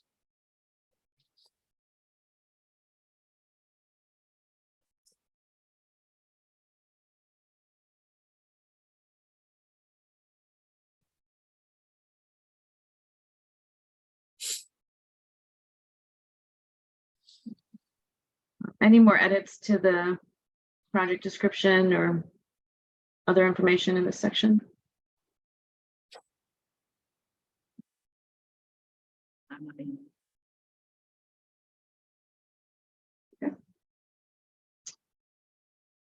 The next section is what really gets into the deliberation, going through the conclusions that are, well, it has another more detailed description of the proposed action, and then that's followed by a deliberation of each of the analysis areas that were contained within the FEIS.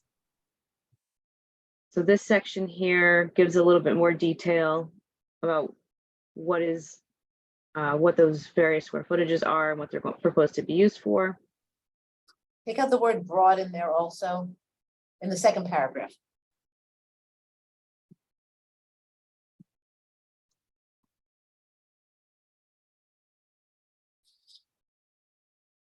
Thank you. And there's a comma that doesn't belong. Sorry, I had time to read this.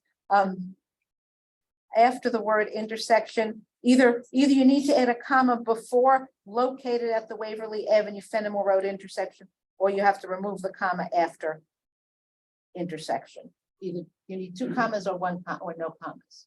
Right. So. It's In the- right, in it's the right, same it's right in the paragraph, right there. middle, Murphy Brothers Office Building located on Waverly. Yeah, right there. Oh, okay. But either take that one off or put a comma before the word located. Located at the at the Waverly Avenue, yeah. So after the word office building. Yeah, put a comma there. Okay. Okay, Okay, and then you kept the comma after intersection? yeah, then you should leave that comma there. Right, leave that.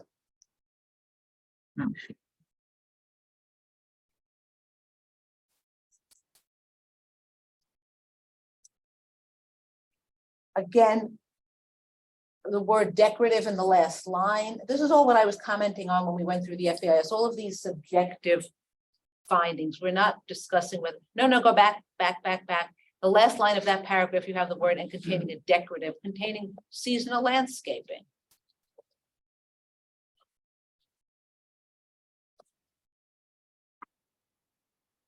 We didn't discuss, we didn't consider whether it was decorative.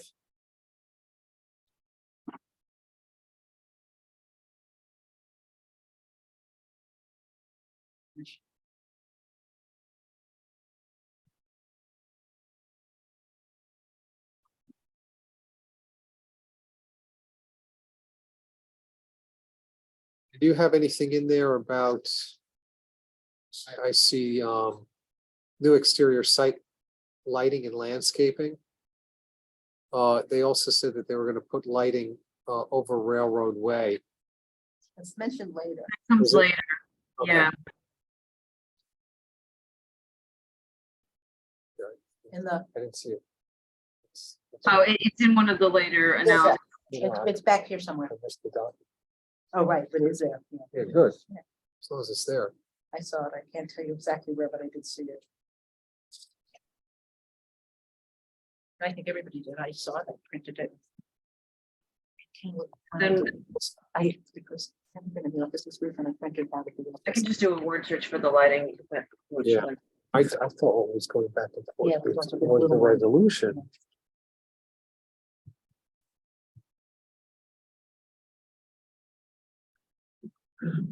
Yeah, here it is. The lighting, the proposed action would install lighting at the rear of the proposed building to illuminate Railroad Way during evening hours, enhancing public safety.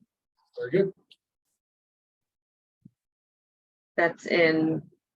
That's one of the items that's been identified as mitigation in the land use section. So the next section gives a brief overview of the procedural history.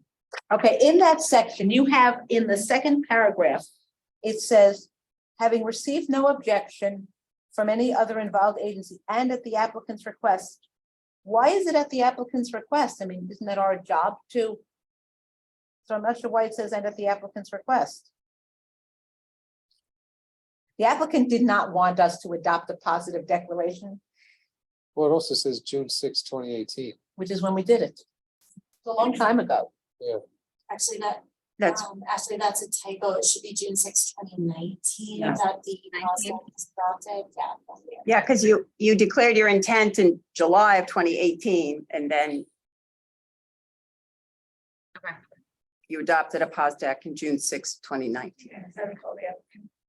Argued against it. Yeah, the applicant didn't want a pos deck. That's what everyone not want a pos deck, every applicant, no applicant wants a pos deck. Some know it's inevitable. What? Some know it's inevitable and just want it done sooner rather than later. But if they had an absolute choice, nobody would ever affirmatively want it.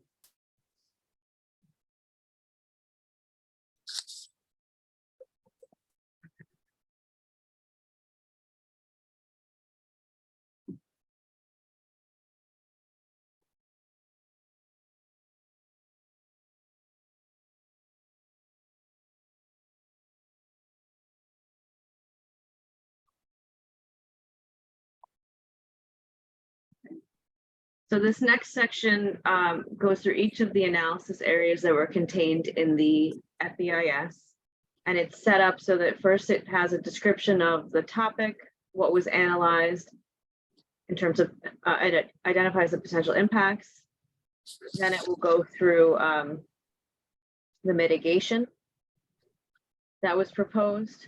and then it'll make findings and conditions. So this section in each of these analysis areas is particularly important for the board to focus on and make sure that you agree with how it's been presented. So starting with land use. The tables you just took out of the FEIS, correct? I didn't go through them again. Yes, we did make an update to this one to make it more clear what the overall variance requested is, what was previously granted back in 2013, and so what the net change would be. All right, that's different from the one you sent out. I'm looking, I have a hard copy of one you So sent we out. sent one out on, I sent one out on Wednesday. I did week. get some comments last week. I did get some comments, and that this was one of the comments that was picked up Oh, in the version that was revised. So this is not exactly the same one we saw last week. right, this is the same one that I sent out on Tuesday. I didn't print it out again. Okay. The So original the one. only substantive changes were there were changes to table 1 and table 2, and then we corrected a couple typos. Okay. So you added the overall variance required, variance previously granted, and new, I see.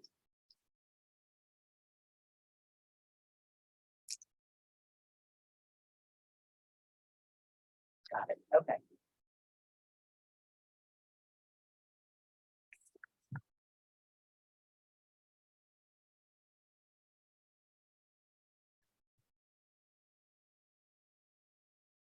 Well, instead of saying, go back, there, it says no change, but there is a change. They need a 1-story variance for the existing building too. For the new building, I mean, it's not no change. They are adding, they do need a 1-story variance. Okay.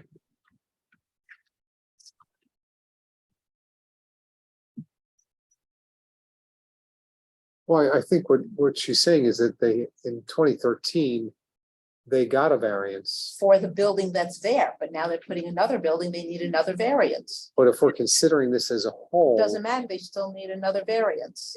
Because they're expanding the area of where the variance is. I There is a understand, it's change. just that they're asking for the same variance is what I'm saying. But it's still a change because it's a bigger building, just as what Sure. we give with new buildings, we give a variance. Yeah, I mean, it should be that way throughout. Because when you say existing and proposed, that doesn't necessarily mean you don't need a variance. Does this?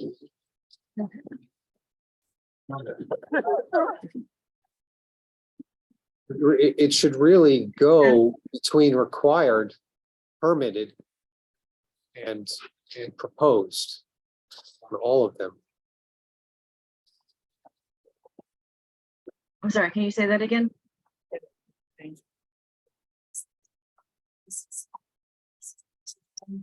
Variance required is previously granted. Right, but Robin is saying that would, No, but everything else is there. It's very clear. For example, for the so FAR, it's only the new portion. for the FAR, for example, it says, the overall variance is 0.92. They already, that's for the whole project. The whole project is a 0.92. They already got a variance of 0.34. That was for the first building. And now, in order to build the second building, the variance that they've requested is 0.58. So in order to give that to, in order for them to build this project, we will have to grant a variance of 0.58 when we get to the variance. Why aren't we granting a variance for 0.92? Because we already gave a variance. We don't give it, We don't want segmentation, and I thought that we were doing this as one project. but we're not. Well, the variance is from the land and there's already been that variance granted. Right, we're already, so right, we can't, to we Robin's could not, point- for But now that example, they're changing things, you have to consider the whole thing. but we don't give them a new variance for that. Let's just take a different project. Let's take the building that we just gave a parking variance to on Ward Avenue. Let's assume that they had previously gotten a variance for 2 parking spaces. let's just make that up, just making that up. Yeah, it would have to be made up, yeah. No, I'm making it up, purposely making something up. Let's say they had previously gotten a variance for 2 parking spaces, and now they were adding another floor for which they need another parking space. We'd only be giving them a variance for 1 parking space. We wouldn't be giving them a variance for 3 parking spaces. That's what's going on It's because here. you already have a variance in place as Correct. opposed to it being a pre-existing non-conforming, where when you Correct. change the non-conformity, you would have to go for the entire thing.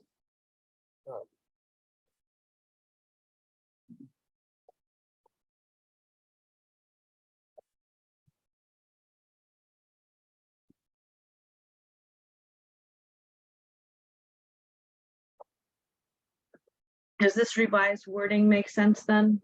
So Yes, it's 1-story variance for expanded building?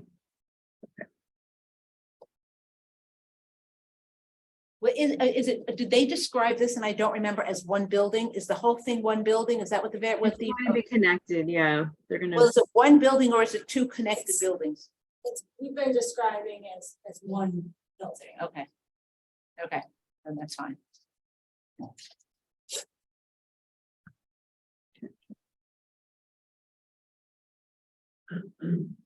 Okay, the paragraph that under, just above land use, that paragraph, it says, the proposed action is consistent.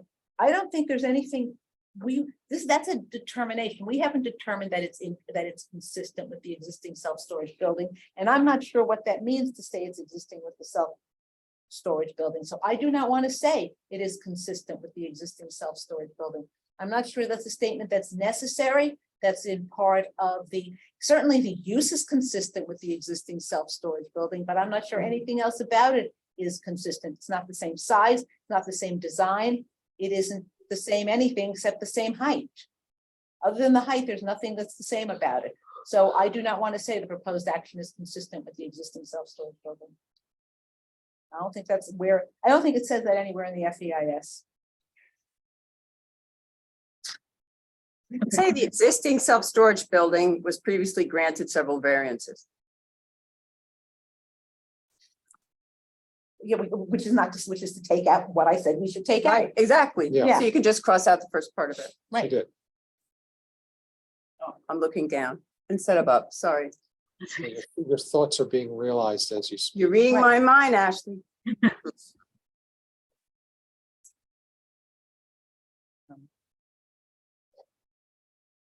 In the first paragraph under land use, you need to change that says by predominantly land use, that should predominantly by land use. If you just go for it, have to be reversed.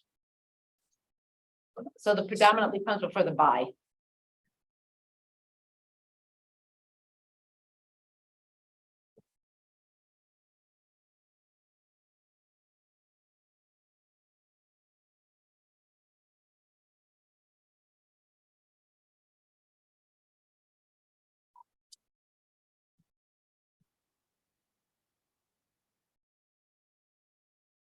Then in the last paragraph in that section, no, not the last paragraph, the 2012 comprehensive plan, it says the what did it say?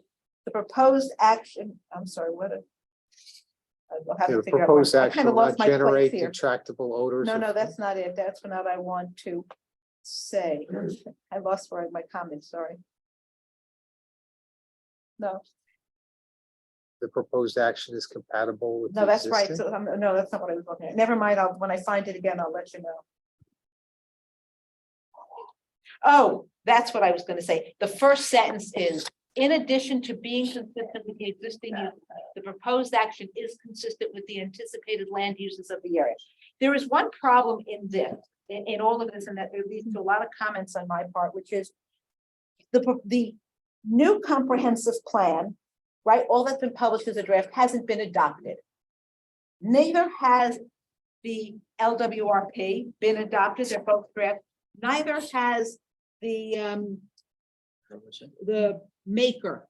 All of those are proposed, and yet you have considered in this that whether or not it's consistent with the 2019 comprehensive plan, the LWRP, all of which are drafts, but for some reason It was a requirement of the scoping document that the applicant evaluated for consistency with those documents. So it did appear in the EIS and the FEIS, but if you want to take it out of the finding statement, we can. So and I don't remember, so yeah, the FEIS, the DEIS, all of it considered the draft comprehensive, the updated Yeah, comprehensive. so it is specified in those documents that these policy documents that were being reviewed were draft documents. Right, but it did also talk, but it did talk about makers. We did It talk did. about rights, but it's not considered in here at all. Every time you Right. refer to documents, you only refer to, you leave out the maker thing. And it seems to me that if we're talking about whether or not it's consistent with all of these plans for the area, there is another plan for the area, the maker zone, which granted hasn't been adopted. Nobody knows if it will be adopted, just as nobody knows if the 2019 comprehensive plan will be adopted. We have no knowledge of whether any of these draft plans will be adopted. So I'm not sure why one or more is more relevant to being commented on in here. I mean, I don't know, that's my question. The maker was really more of a draft zoning, and this is the land use section, so it's comparing the land use plans, but Okay, but then in the zoning section, if there was zoning section, there isn't. there's, The land use includes the zoning, there's no separate zoning alright. section. Alright. So it's just, that was Right, the part that bothered me. If some draft plans are being considered, why are we not considering all draft plans? And I don't have a problem with either way, but if we're gonna consider some draft plans, then we should consider all draft plans. Well, they were considered, so I think they should. Then we could remain in there. add the maker's plan. Alright. I would agree, since the major changes that were made to the project were supposed to be consistent with the proposed acres. The addition. So we need to add in here something about the maker zone. okay. And in the sentence that says in it, so the sentence that I started to read was, in addition to being consistent with existing uses, the proposed action is consistent with the anticipated land use of the area based on the draft of future plans and zoning. Right, we don't, because that's what we know, anticipated land use based on these drafts, not on anything else. That's what we're basing it on. Well, right there, it says we do have an existing LWRP. So there is a current one Right. in the drafts. Right. So it has to be. But the consistent with LWRP all of them. really isn't about use. Talk to me. It's a pretty lengthy document which goes into all types of things, including environmental factors and how that impacts everything from pollution to Uh, neighbors. Then we should to say flooding. based on draft and existing plans, but the lot, Exactly. and that's fine, based on That's- draft and existing. Well, plans. that's so on. If you, well, actually, if you go down just again, when it came to the LWRP, it did say, you know, current and existing. Yeah.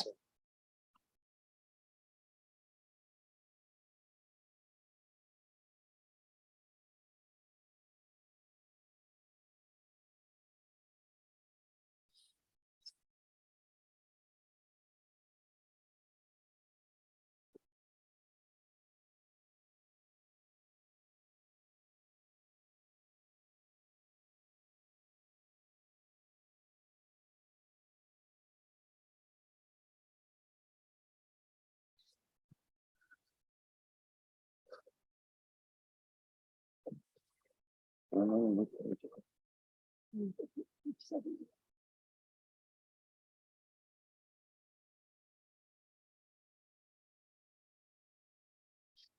So here, I mean, I started reading, Go back, you want to go back no, right here. under Um, mitigation? Yeah, under mitigation, where did I? You know, would install lighting at the rear of the proposed building to illuminate evening hours with the goal to enhancing public safety.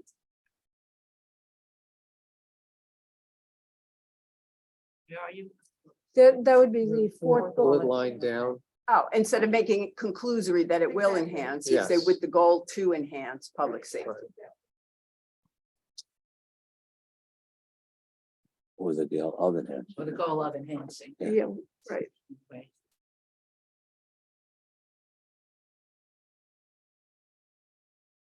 So then you have all these will provides and will do this, and I don't wonder whether, or will improve, whether you want to change that kind of language to say, is expected to, as opposed to That's fine. an Mhm. affirmative will. Yeah. Seems. Well, as mitigation, then they're committed to doing it. So usually we use will or shall. And make Well- it shall. Because it's a mitigation, it's a requirement. But you say that, you know, the reduction of the impervious cover as well as improved stormwater, that, well, you know, as well as the proposed stormwater methods is expected to improve the flooding conditions. You can't, you know, you can't say will. That's you know. fine, that's fine, it's expected to. Well, it depends, but then, hold on, where are you? Well, and that's now Where are you, Greta? the bullet point starting with various. Okay, I'm sorry, it's easy for me to read on mine.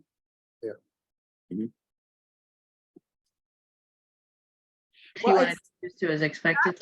Since Well, this you is a have to include mitigation, as well as is required, right? okay, Is do that. something like that, right? We're requiring it in order to improve the flood zones. That's why it's a mitigation. Or if we're not saying required, because technically it's not being required, has been proposed to improve the flooding. If it's a mitigation, either they're proposing it, Yeah, that's better. something like that, but I think you're right, Greta. What was that? Yeah. And then the word in was You missing. want proposed or you want required? Well, we're not requiring, we haven't required any Well, of what's this. leaving it? Mitigation, if they, Fine with the me. way the law works, if they never build any of this, No, okay. we have to, if we grant a variance, every mitigation condition in here has to be imposed as a condition in variance. Otherwise, they're not required, they won't have So to do that, any so of that, that's where it would be required. right? The word in, I think. Yeah, in the first line, Ashley, various land use initiatives identify those flood mitigation as a critical role in the. Yeah, in. Right, yeah. And then in the star, you went ahead of me, go back to bullet points. The third bullet point, it says proposes to use as green building, and it should just be of green. Oh, you took it out. Okay, that's fine. You just changed it there. You changed it different. Okay.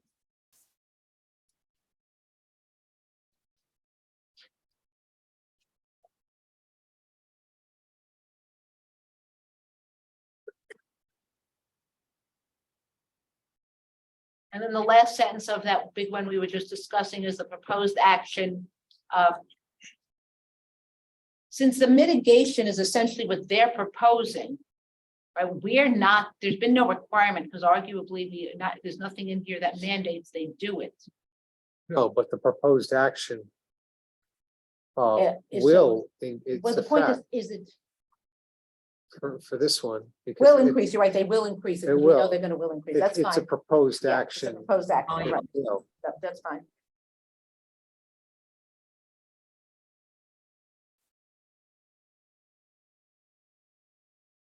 And then the last line of that, thereby, again, instead of making a conclusion that it's improving pedestrian safety, thereby. But that's a true statement. Yeah, it's factual. That's just factual. Well, no, you're cutting the curb cuts, that may be factual, but whether it improves. You In an believe effort it, to, you can't, that's not factual. Wait, Mary. what's not factual? The proposed action will increase the storage on site. They've designed it to increase the storage by 2420. Is that not what you're talking about? Thereby improving pedestrian safety. Oh, that's we what were I'm looking at saying. two different paragraphs. Sorry. I'm sorry, I'm looking at a different Okay, paragraph. I'm ahead, okay, go ahead. Yeah, sorry. The number of curb cuts along a roadway is a pretty standard improvement that is generally accepted as being improving pedestrian safety, because you're reducing the number of potential conflicts between pedestrians and vehicles. So I think from a traffic perspective, this is accurate.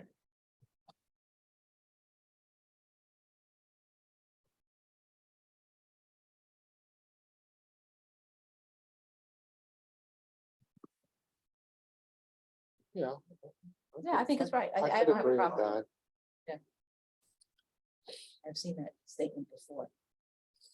Well, I mean, you're Seems not right. making a passageway for cars through a pedestrian walkway, so, Well, you're also offering fewer opportunities to turn, and turns are what cause. right, so so factually. Yeah. I think it's correct. Okay, moving down. Now, paragraph 3, sorry, I guess everybody should get up to that. Speak ahead of you.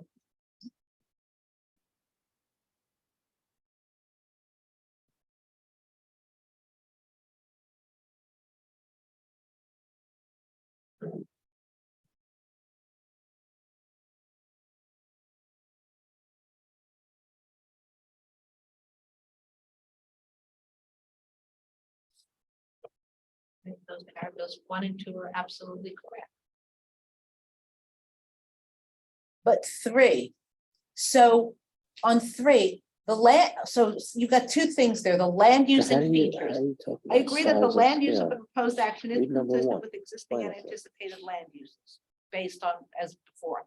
I don't know what the features of the plan are, and I don't know what the features are, that the features are consistent because we didn't realize really, I mean, we didn't look at, I would take out the word and features. The land use of the proposed action is consistent. That is correct.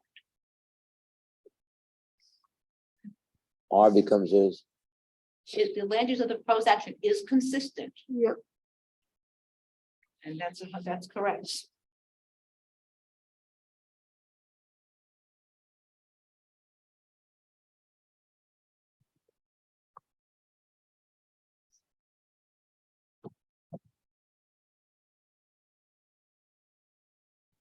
Yeah.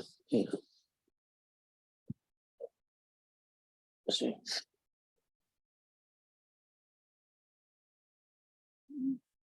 Then you make the point.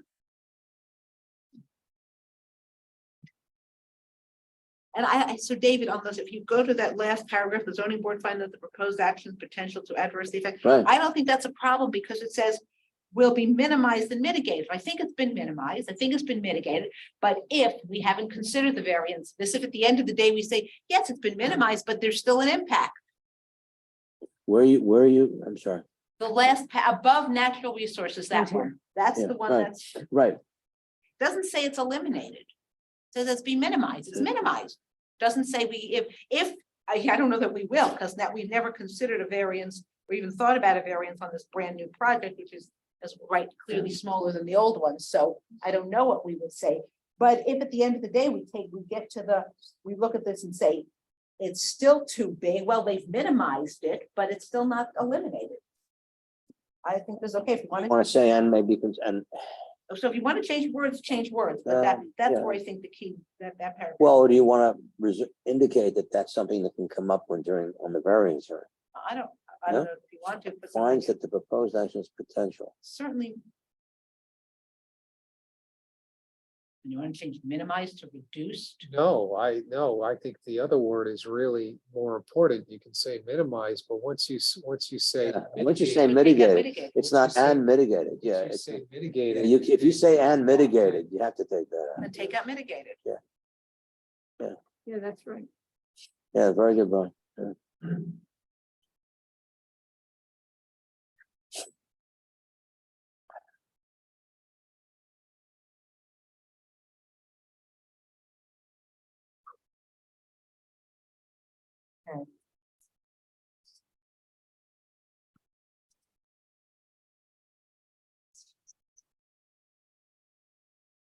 Oh, no significant alteration of the existing project site is necessary to the proposed building. That's excavation. But they're building the building differently.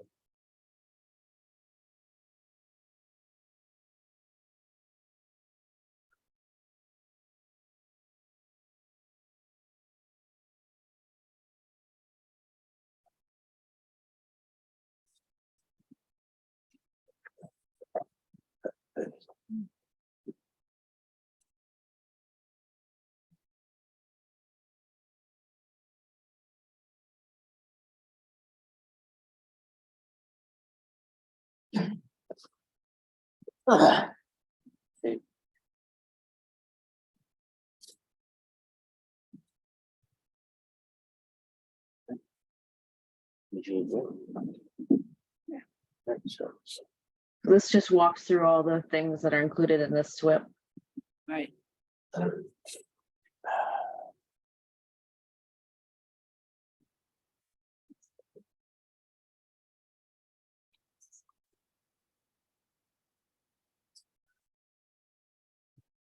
Hold up there for on dewatering, because earlier it said if it's necessary.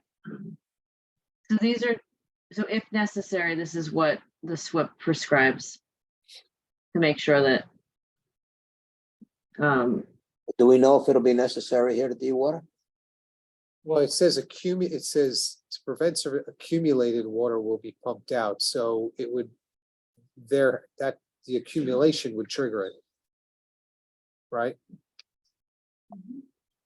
right, I believe so. Okay.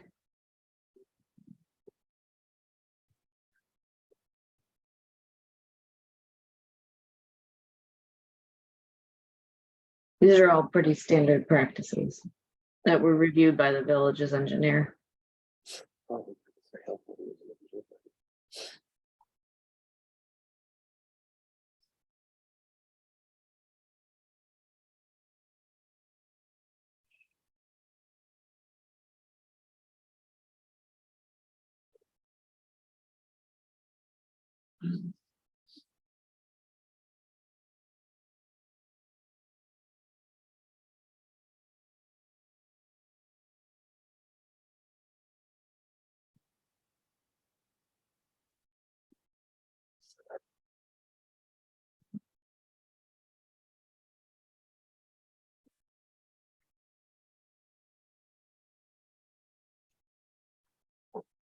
And you want to do mitigated on that? Will be minimized. Yeah. Well, I think this is different. We're not gonna make a fine.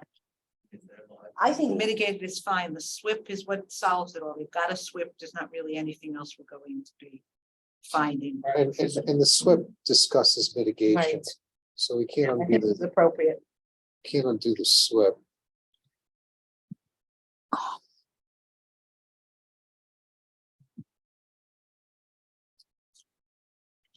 You catch, no, you still didn't. A couple of places in the next section, no, under potential impacts, under hazardous hazmat. You've got PBCs instead of PCBs. Probably should clean that up. I thought 2 places, but I could have missed it. Like in the end of that first paragraph, you've got PBCs instead of PCBs. I see. And I think there were, it might have been 1 or 2 other places. I can't remember now, but you should do a, check through if it comes up anywhere else. Identified measurable, which would require. What does would require mean? It will, Where are you, David? right after that head note there. PCBs, which would require, okay, which requires or would require? Potential, which would require abatement. You could say will, Which requires or which will require. which requires. Yeah, Well, it's potential presence of these items, but It's potential presence. I thought they already found it. Didn't they? Yeah, They haven't done, I they think, haven't I think demolished. wood's They haven't- okay. Because those are in the buildings and they really didn't. Most of it's in the buildings. Well, it's potential. Right. Watering isn't If they had, wood is appropriate. if they had identified it, then you'd have to say will. That's why wood is appropriate. right, so Yeah, I will get into it more down here in mitigation. So given the likely presence of asbestos in PCBs, proper sampling and abatement shall be undertaken prior to any further renovations, repairs, or Right. demo. And that's right, that's right. How does that? I just deal with who does it.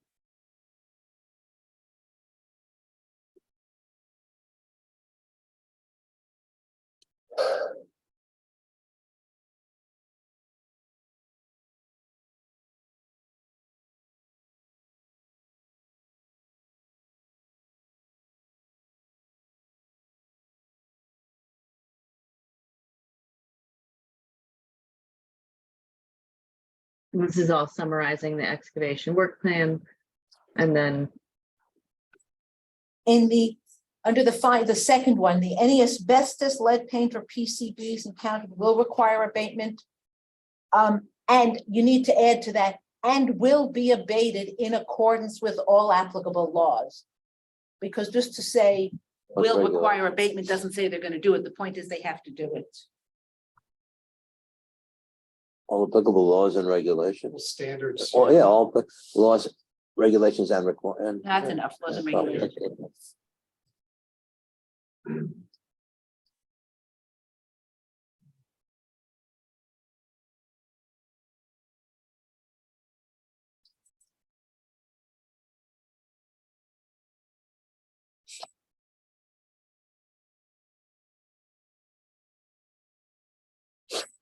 At the end of the last statement there, all in accordance with all applicable laws and regulations.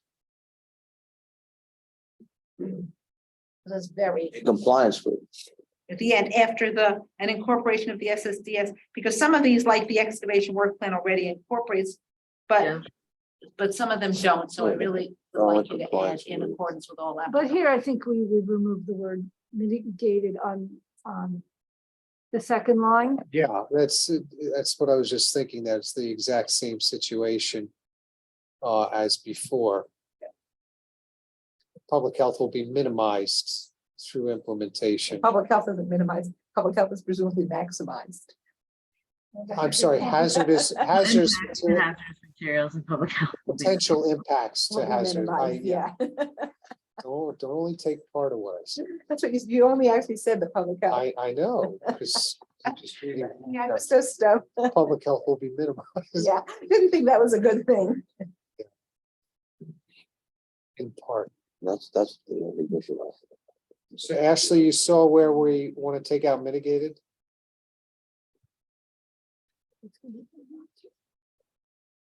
If you, yeah, I think you should. But I don't think any. No, you know what, maybe.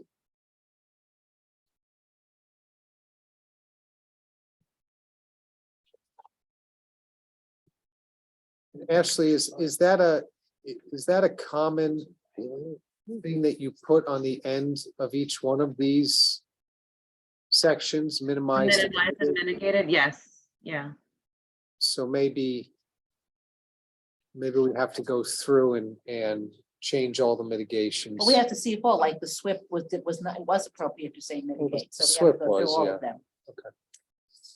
But have we missed any No, so there's far? been 3 sections so far. No, you haven't missed any so far. I mean, you've talked about them in every section so far.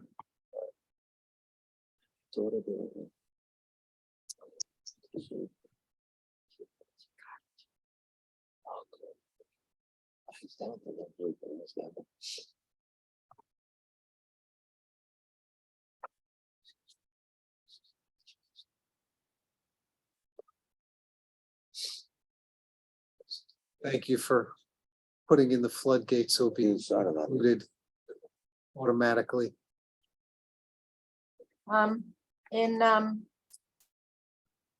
okay, in mitigation there, you see, it says the proposed act, the last line of mitigation says the proposed action will decrease the impervious. Can you make it, will slightly decrease? I think it decreases by 1,000 square feet out of 20,000 or what, some huge number. I mean, it's a huge site and it's all impervious or almost all impervious, so slightly problem with all of decrease. So these it's is only slight- No, when they used to do. Or maybe, You want to qualify that? Okay. You know, Sign it. otherwise it sounds will decrease, sounds like it's this huge thing. Well, it could be anything, yeah. I want to feel that it's not. but it's interesting because. And the same thing in the findings and conditions number 3. Will slightly decrease impervious cover.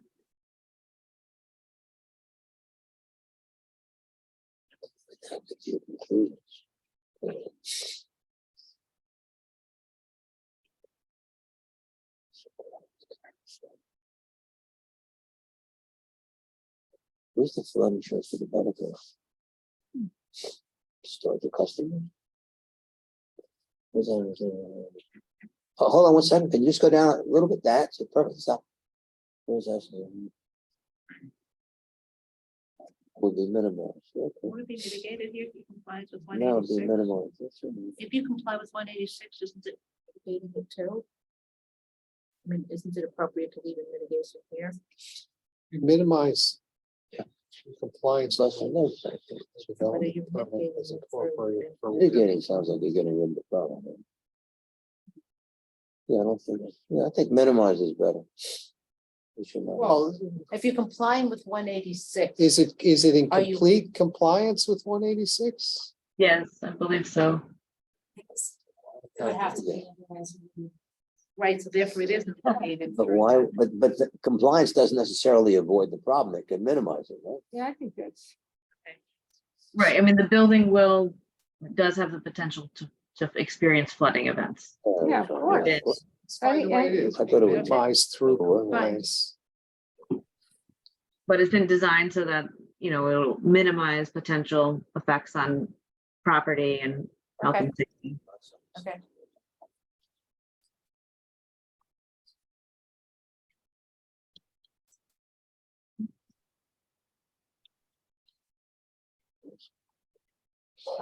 Under historic resources, under findings and conditions, you need a therefore or an as. Says the zoning board of appeals finds the proposed action will have no impact on any designated historic or archaeological resources.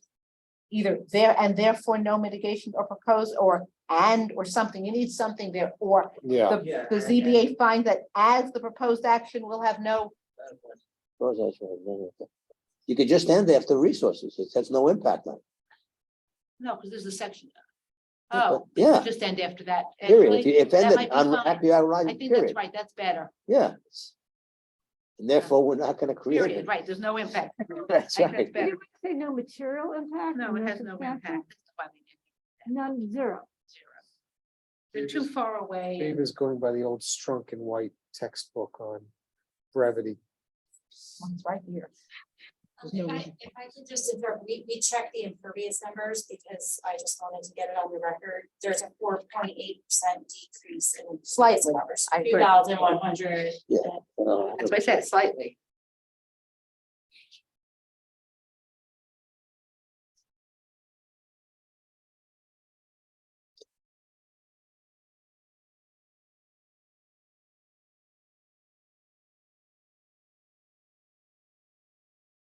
I think it would be-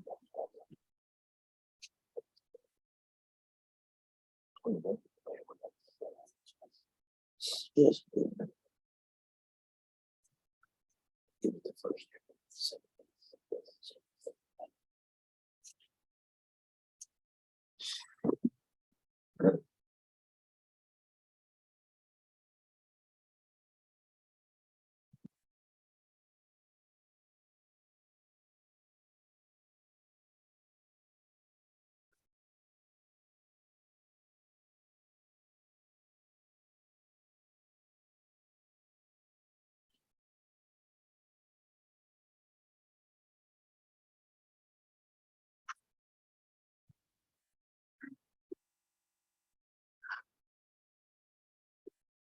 What,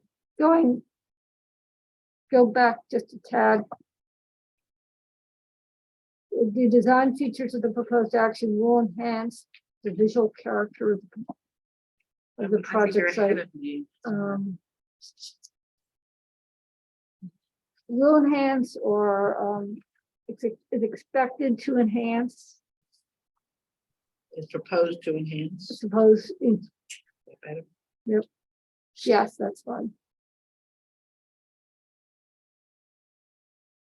The project site with the surrounding area as well. No, it isn't. So that's the project. I think I gotta figure out where you are in my notes. Sorry. You're like, we're into visual resources, right? Yes, on page, Oh, it's at the surrounding area. Oh, you're way past, me. You gotta go back. Yeah, Sorry. proposed consistent surrounding character. Where do you want to go about that? 16, where it says relationship of proposed action to surrounding area. Yeah, that's what I was looking about, Yeah, exactly. that's where I was. That's The development of, okay, it says the development of the proposed action will result in a building addition that is taller than most buildings. It should say that all buildings in the industrial area with the exception of the Mason. The only building that is not taller than is the Mason, And the existing structure. right, but. Well, but but it's not that's the proposed action. included in the proposed action. Okay. So it should be with all buildings.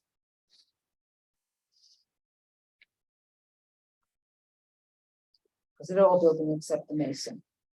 And then go to the next paragraph. Go down to the past. Well, Okay. wait, so wait, wait, Oh, wait, wait, go back, sorry. So most buildings in the area are 1 or 2 stories. Okay, that's, I guess that's fine. Or in terms of growing. The next, then there's a set paragraph that says the taller, larger building stands at the center of the industrial area with the lower scale buildings extent. I don't know what that Oh, means. I don't know what that refers to. This is not the center of the industrial area. I don't know what the taller, think this larger is building referring is. Take it out. Yeah, we'll just take it out. Yeah, I think it's referring to the site itself. So the taller, larger portion That's down. is interior to the site, and then. That's as fine, we're doesn't matter, we'll stepping just take it down- out. Yeah, it's just not necessary. Okay, so those are the things I wanted to catch.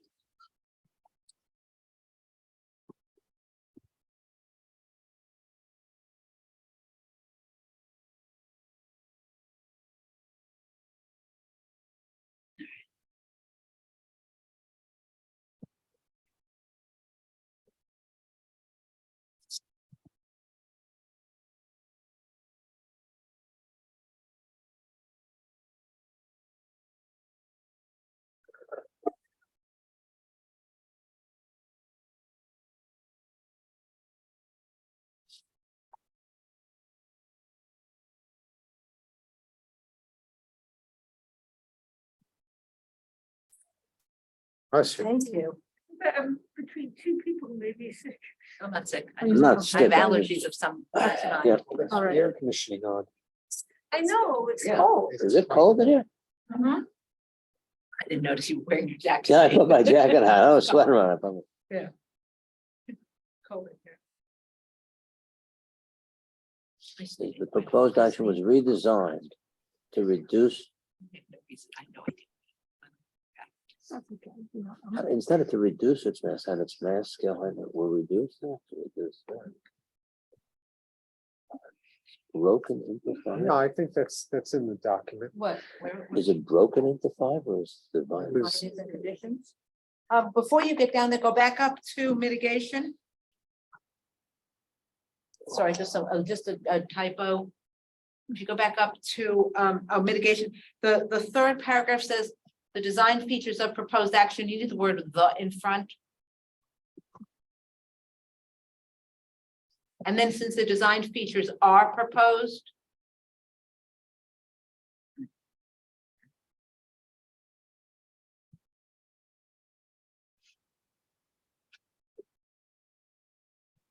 Okay.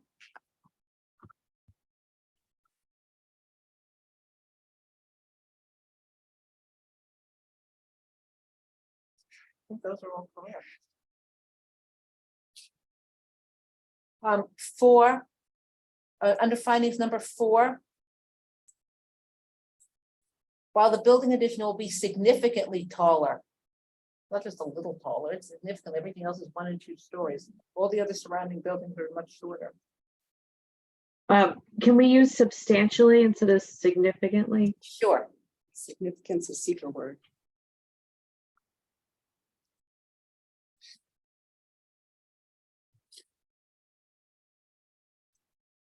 Will it be, but will the tallest newer addition to the structure, it will be the same as what's existing as far as Right, the but height? it's on the surrounding, No, I just wanted to make sure. I right, it's understood gonna be just from same, looking it's the same height as the existing self-storage, but it's taller than everything around, else around. Right, except for the. and we have to masons. do it as Yeah. one project. so. But from a height and feet perspective, that's not something that requires a variance. It just needs a variance because of the number of stories. Right, yeah, that's not a.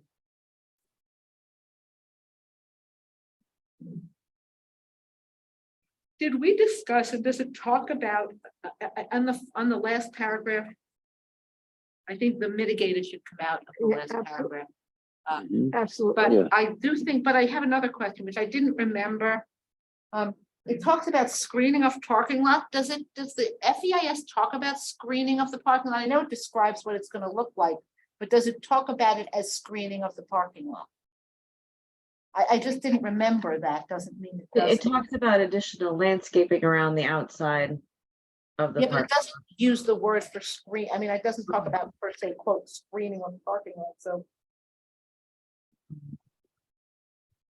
So if we want to say something there, landscaping of parking lot would be fine. But I don't want to say screening because that implies we've decided. that- Right, landscaping surrounding. The Or park, landscaping of the parking area, something, whatever. surrounding the parking lot. Number 3, the visual character of the project site is designed to improve. What? You gotta go up a little. Okay. Now, the visual character will be improved. There's no question about that. Well, again, but technically it's being designed. I mean, I think technically it's more accurate to say. Yeah, it's being designed. All right. Yeah. And is it the visual of the project? Sorry. But the character. What is the isn't character? Design. That's what I was gonna say, what is isn't character? design. Right, That's work, wrong. right, If we right. want to say something like that, would have to be the visual character of the project site will be improved by the proposed, but see, that's why Or by the the, visual as of- designed, you Yeah. want to say as designed. Or the village visual appearance of the project Something, site. but, yeah. Maybe that does it. Its character Yeah, of the maybe- project will be improved over the existing site. That's really what, Well, that's, that's the bottom line Yeah. there. And that's a will. Yeah, that's a That's a fact. will, As proposed right. would be. But it says by the proposed architectural Yeah. features.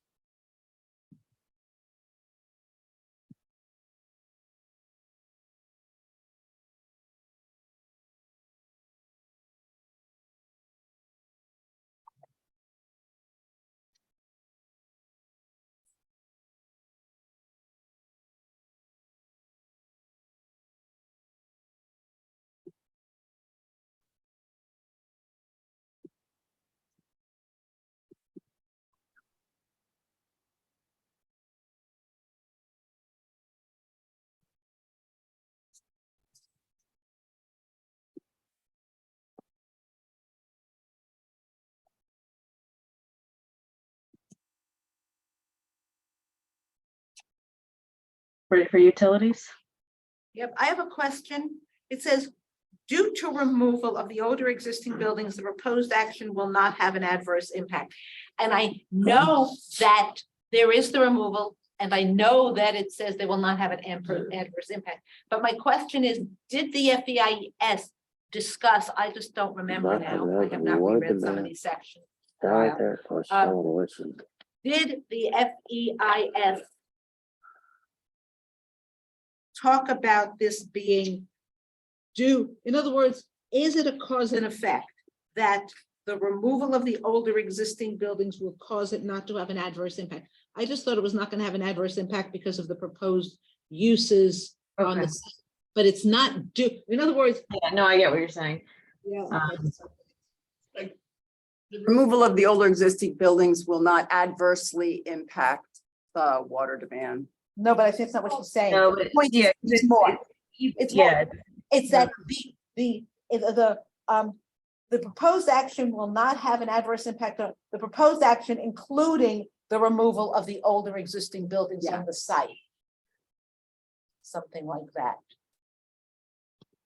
But rather than a cause and effect. because it probably wouldn't have had an adverse impact even if you left the buildings there. It Well, but wasn't. that was where I was wondering, my notes Yeah. on this, said, did it show a cause and effect? No, Was all it- right. Yeah, I didn't remember that, Yeah, so. there were Yeah, the the 5 separate shadows. contracts. I think you could just leave it at this. The proposed action will not have an adverse effect on water demand, sanitary wastewater generation or solid waste generation. Okay. The proposed action is inclusive of the removal of the older buildings. Right, then that's fine.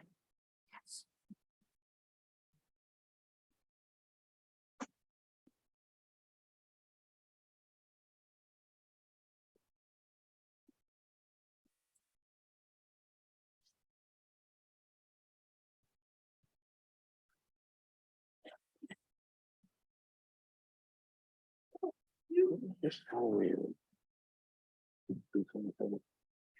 Lost the money. Lost the money.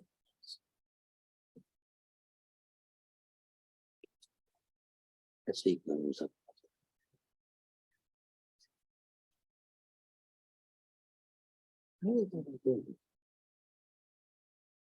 You ready for traffic? Well, wait, so I want to say mitigated Yeah, or just say minimized? so no, that's, I don't know, here's.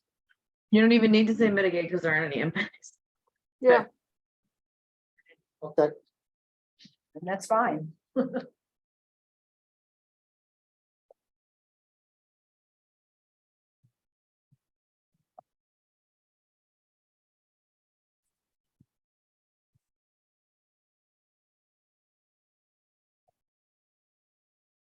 So this is a summary of the parking. Yeah, there was something in the parking that confused me, but it's. This is one of the tables that was updated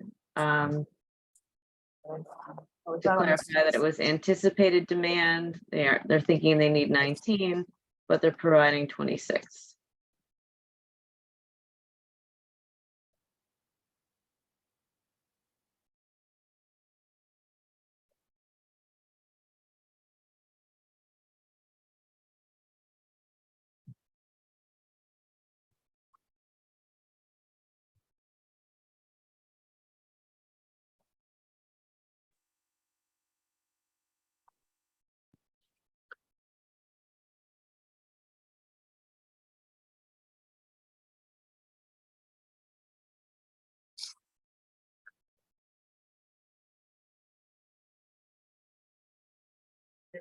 Here. traffic flow on site is expected to be improved. That's on the top of that's the second line after mitigation. right.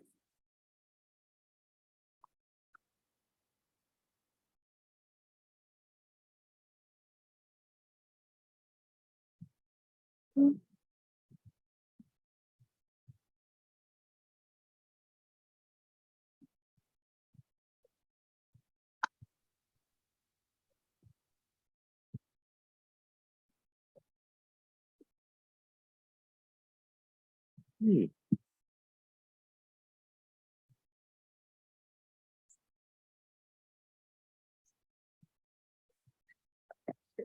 Yeah, well. I think you could leave mitigated here. Yeah, because you've added to the maximum extent practicable, and that's what your findings have concluded. What do you mean by the Maximum. maximum extent? Yeah. What is that? That's a secret phrase. That's also. What about the fund? Yeah. The proposed action potential impacts the parking. Could be maximized and mitigated. No, it's not a secret.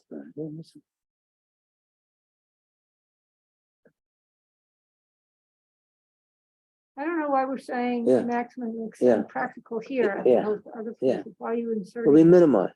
That's what I would go for. Want to just leave it? Yeah, just say minimize, because that language, we would use that in our zoning determination.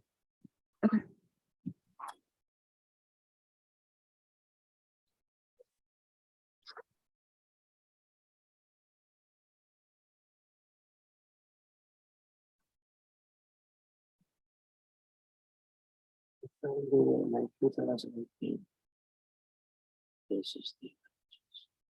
All right, if you're moving down to economic and fiscal analysis, my one comment was under employment. And then you can go back and everyone else can look at it. It says self-storage facilities do not require many employees. But there are other uses here, not just the Mamaroneck self-storage. There's the office shop. for Murphy Brothers, there's the wood shop, there's. Somehow I think there's something else. So we don't, so those will also have additional employees. I mean, you think you need to say that something about there will be additional employees there will be additional employees at Yeah. the other uses. We don't know, may not know the number, but we know there will be.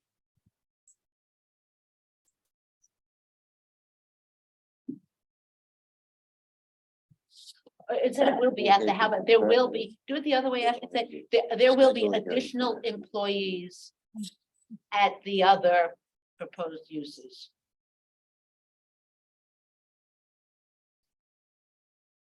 And what about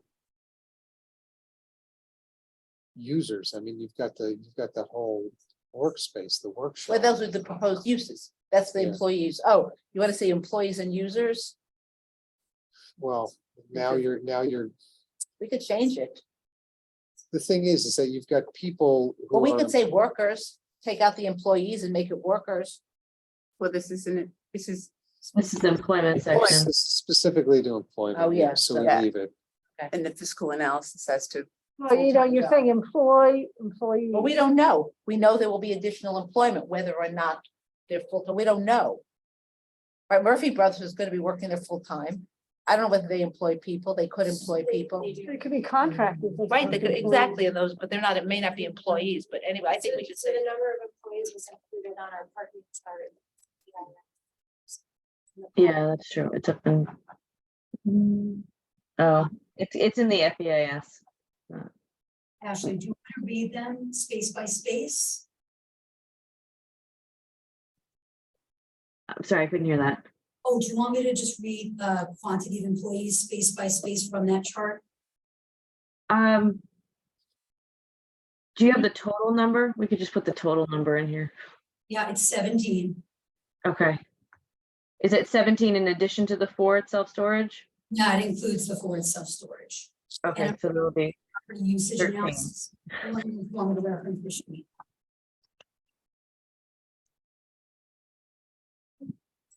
One second. One second. can I do the math? 4 employees and there will be 4 13. full-time employees 13. and then an additional 13. Right, Right. that's right, the additional 13 employees. That's the extent of my math. It's getting late for math.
Any edits to this, the findings and conclusions?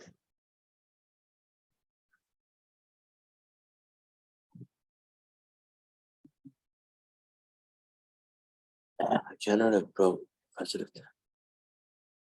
That just means that Why- the number, the why tax. do we- Why do we, why do we deal with is that supposed to be dealt with, the financial tax revenue? Right there, talks about it. It's disclosed in the FEIS, so it's just saying that there will be more tax dollars generated by the project site than cost on the village's services.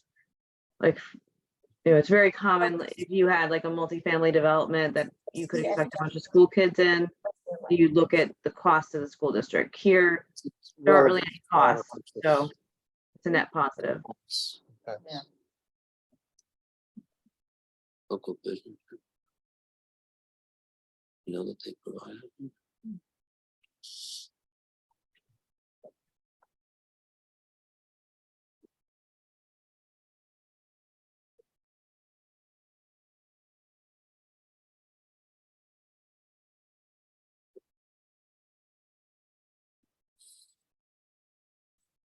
The five, well, Scroll.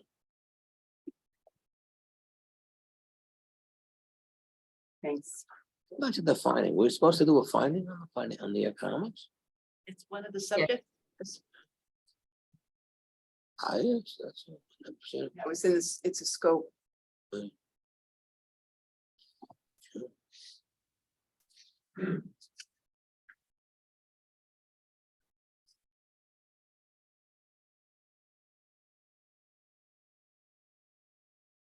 Hold on.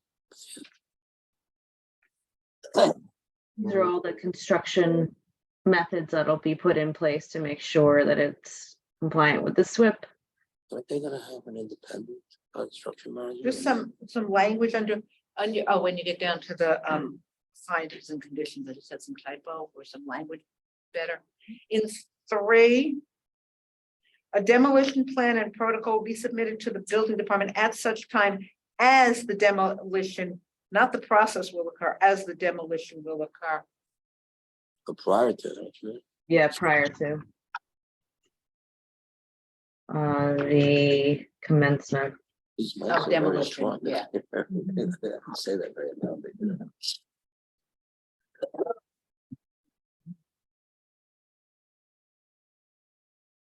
Number 4, we require abatement. Do we say consistent with? We have to add that, has to be added. Yeah. You have to add here the language about in accordance with laws and regulations, the same language from before.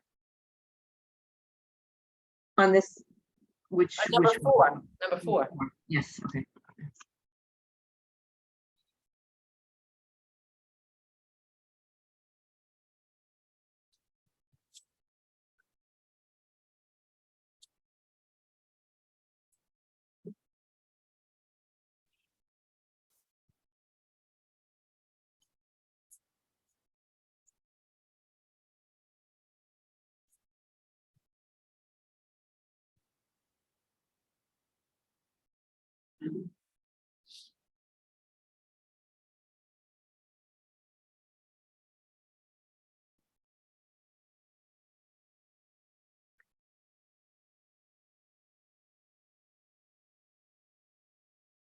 Hey,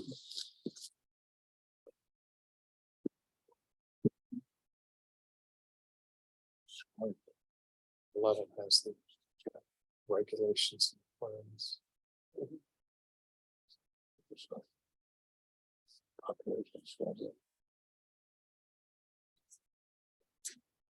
Do you want to have in here minimize and mitigate to the maximum extent practical? Where? So page 26. Oh, you're moving. Okay, you're moving. There's double checking later. No, here should.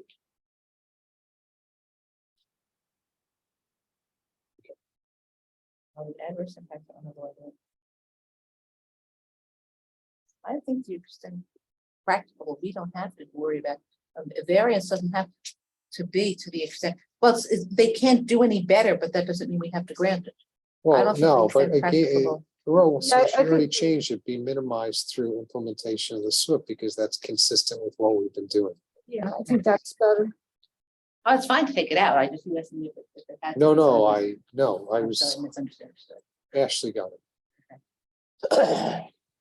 What about the visual? Oh, you're reading a different section, I was moving on. Again, sorry, Where are you? that's not, I'm past you. Oh. Yep.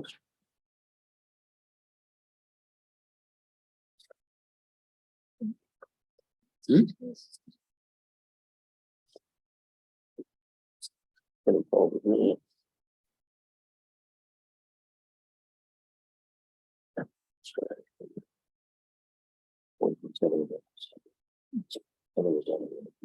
It's this, In the water, so. They're retrievable. This is a required Right, area of analysis in the seeker regs. but if you get to before that, go back to the, just go everybody look at the, while the above impact, just want to make sure that she didn't, yeah, that cannot be avoided. Now, look at the last paragraph on that, which. Right.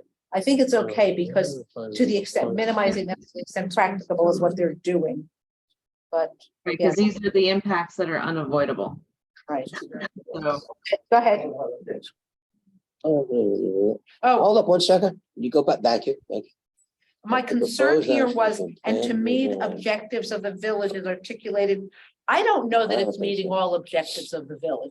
And I don't want to say that because, for example, the height of the project doesn't meet the objective of the village to have tall buildings. So I don't think that's correct. Stories.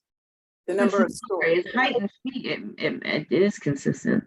Well, the height, but not the number of You wanna put stories. into The number of- So it's just some zoning. The problem is I would not want to say it's meeting all the objectives of the village as a I and this is a general statement, and I'm not sure that this is, because if it met all objectives of the village, it wouldn't need a variance.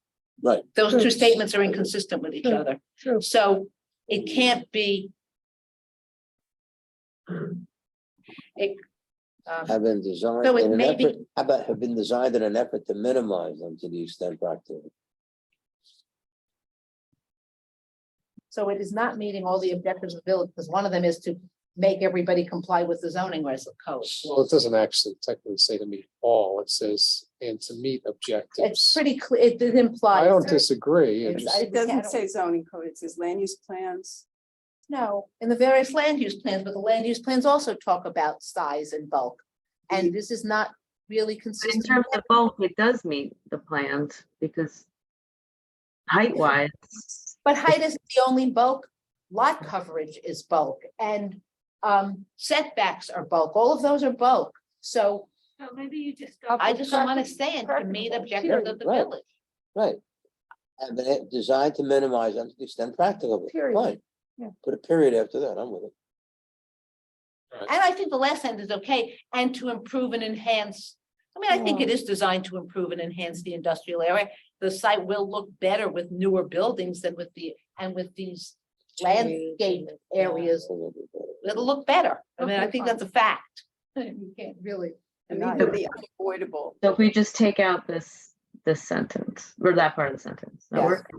And do you take out that comma before the and? Yeah. Yeah. Look at that. No, oh, Oh, right. yeah, you can take out that comma. I don't know. Do you like the Oxford comma? Uh, Right.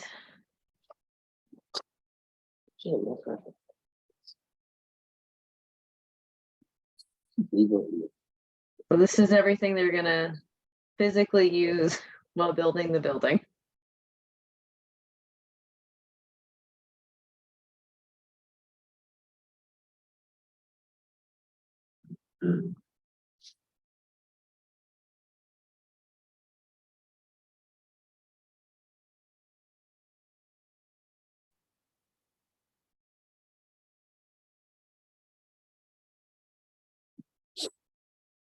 Wait, why would it not meet the objectives of the village?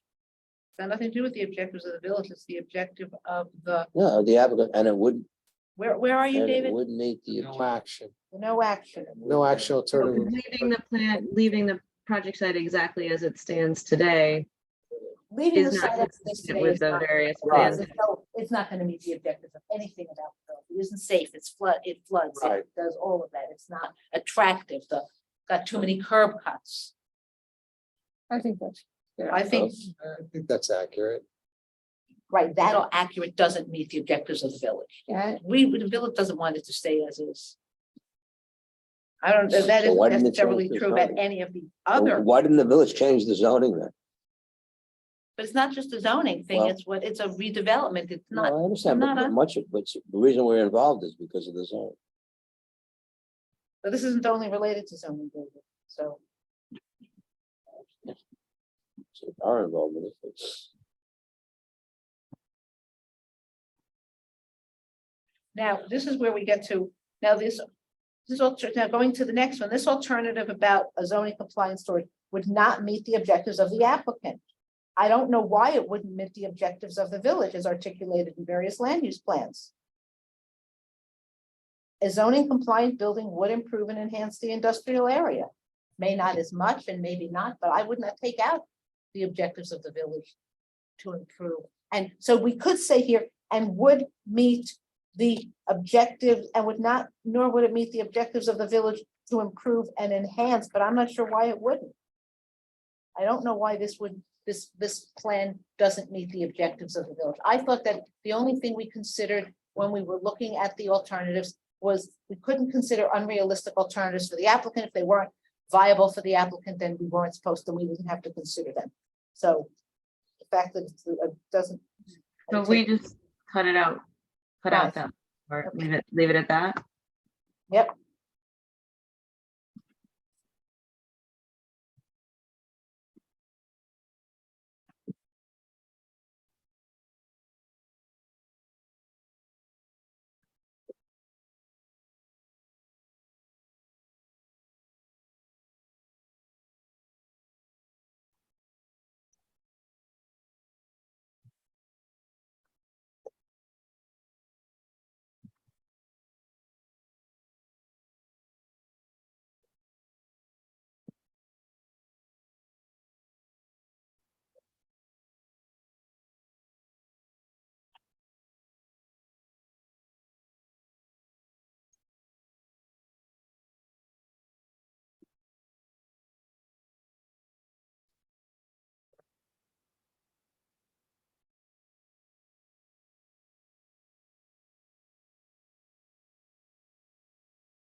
Jill, can you go back, Ashley, please, just a little? I just want to make sure everybody's read the findings here.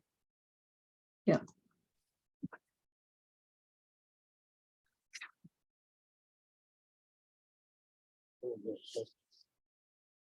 Sort of the conclusion of the whole thing, so. And determine that these differences do not represent a significant environmental. Yeah. Yeah. That's very good. That's important. Right.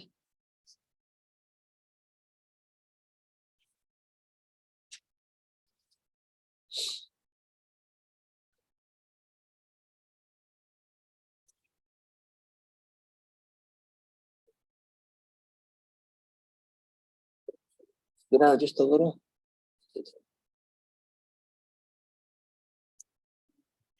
The action which best balances. Actually, there's one more piece that we have. to Now, look at change. this, because this, Brian, we're talking. So we're making a finding,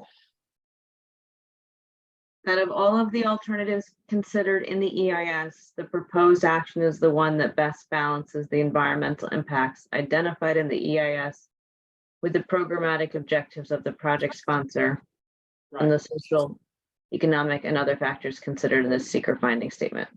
Because the realm is. what confined and to what- EIS. the social, And it's economic, and confined to other, what the project what is doing. other factors referring to? That's what I'm questioning. All of the items that are considered in this document, so all the topic areas that we've gone through. Can you?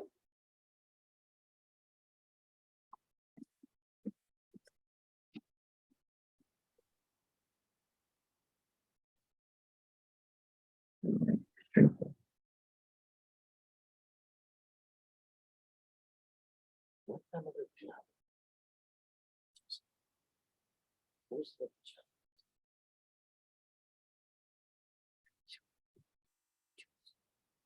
There we go. There you can see the whole thing. Secret funding statements, so it's Yeah, fine. yeah, I have no, I think it's okay. Mostly because it's got the programmatic objectives, positive expenses, but not outward, Right. and that's why it's okay. Okay, Line caps are more used than that. Okay, now.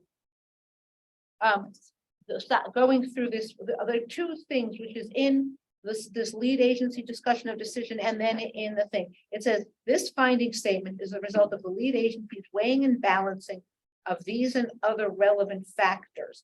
I don't know that we're weighing and balancing these and other relevant factors. What we're doing is we're assessing, what we're doing is we're assessing the environmental impact as shown in the FEIS and reaching a conclusion. I don't think we weighed and balanced anything against anything. Mhm. Agreed.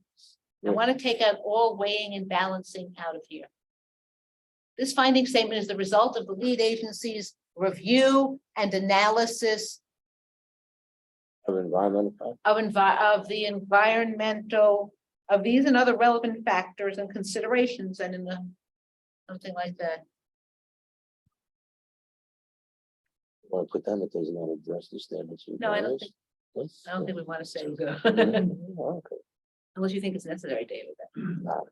I don't know where you want to go with it. I mean, that's fine. I just want to not say we're weighing and balancing, Yeah, because we're no, not weighing and you're right. balancing. You're right.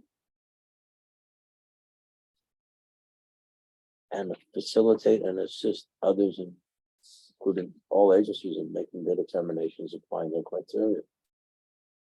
You going to say something? Right? Yeah. Say something. Make it say. What about it? What about if you put in something there that in furtherance of facilitating the individual agencies to apply their respective criteria in their review? Even you're fine. Right, you are fine. Yes. They're gonna have to do their own finding. Yes. Okay, and then in B, under certificate of findings, we have to take out, you have to change B to read the same thing. It has reviewed and analyzed the relevant environmental impacts, not balanced and weighed. I feel like this is straight out of the secret regs.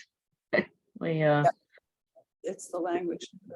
I think this is straight out of the language of the secret regulations. But It says- Yeah, because you're certifying that you have to certify the things, these things in accordance with the regulations. What's it say? I'm gonna pull them up right now. We have to specifically say that.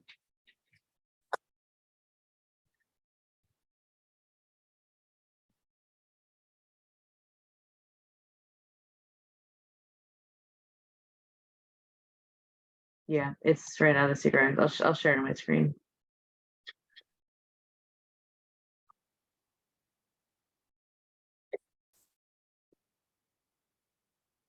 Six, 17, what?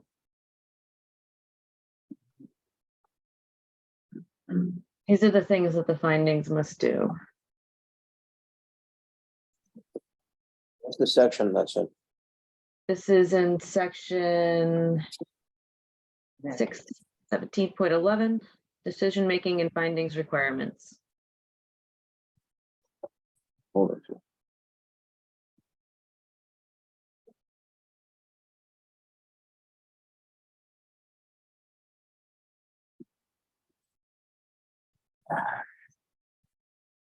So it's weighing and balancing in a different context than the ZBA is used to considering weighing and balancing.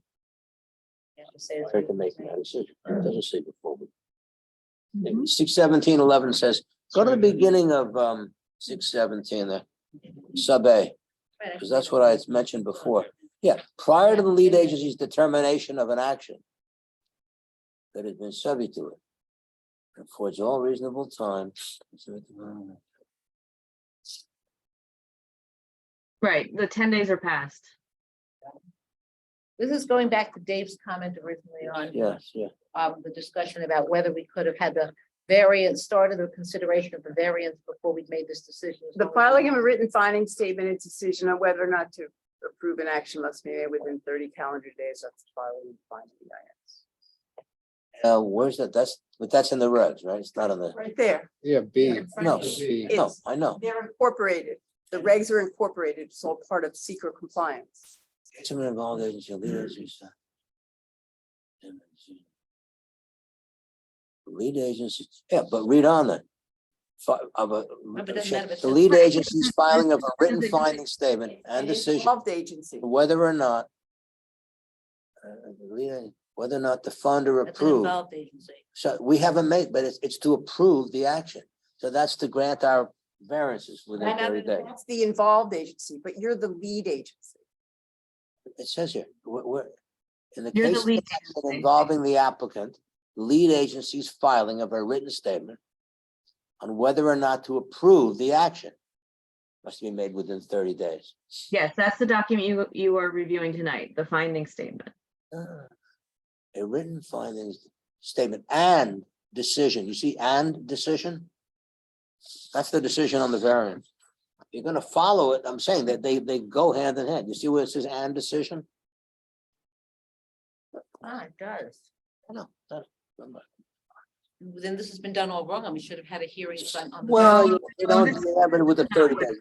That's a flexible figure. But my only point is that the decision and the findings are, That does say what you said. It said, there's a case of an action about the lead agency's filing of a written finding statement and decision on whether or not They to are fund the or ones that approve an go action. like this. Well, the action is the variance, It is. which says that we have to decide that within 30 days. Since does. we haven't had the hearing, we can't decide that.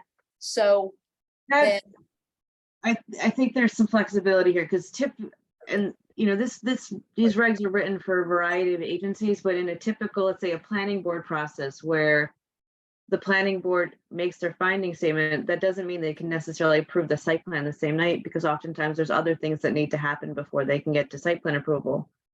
The other thing is that those are regulations and they don't supersede statutes. right, Because that's all they are. They're regulations. And so, You're laying out the ability to move forward with your action, but it doesn't mean that your actual action needs to take place the same night as your finding statement. And in your case, it can't because you have to conduct a hearing and then you have. hell, to we don't do the even have an balance. application. that's my point. Yeah, we're not even, right, we don't have an application for this action. Correct. If we consider I'm the not gonna application we argue have with you. now, we know where we come out. Of course. So we can continue with the 30 days in respect to the finding statement, but don't worry about it with respect to taking an action on the actual variance. So going back to this, I think we have to leave this in as written. Yes.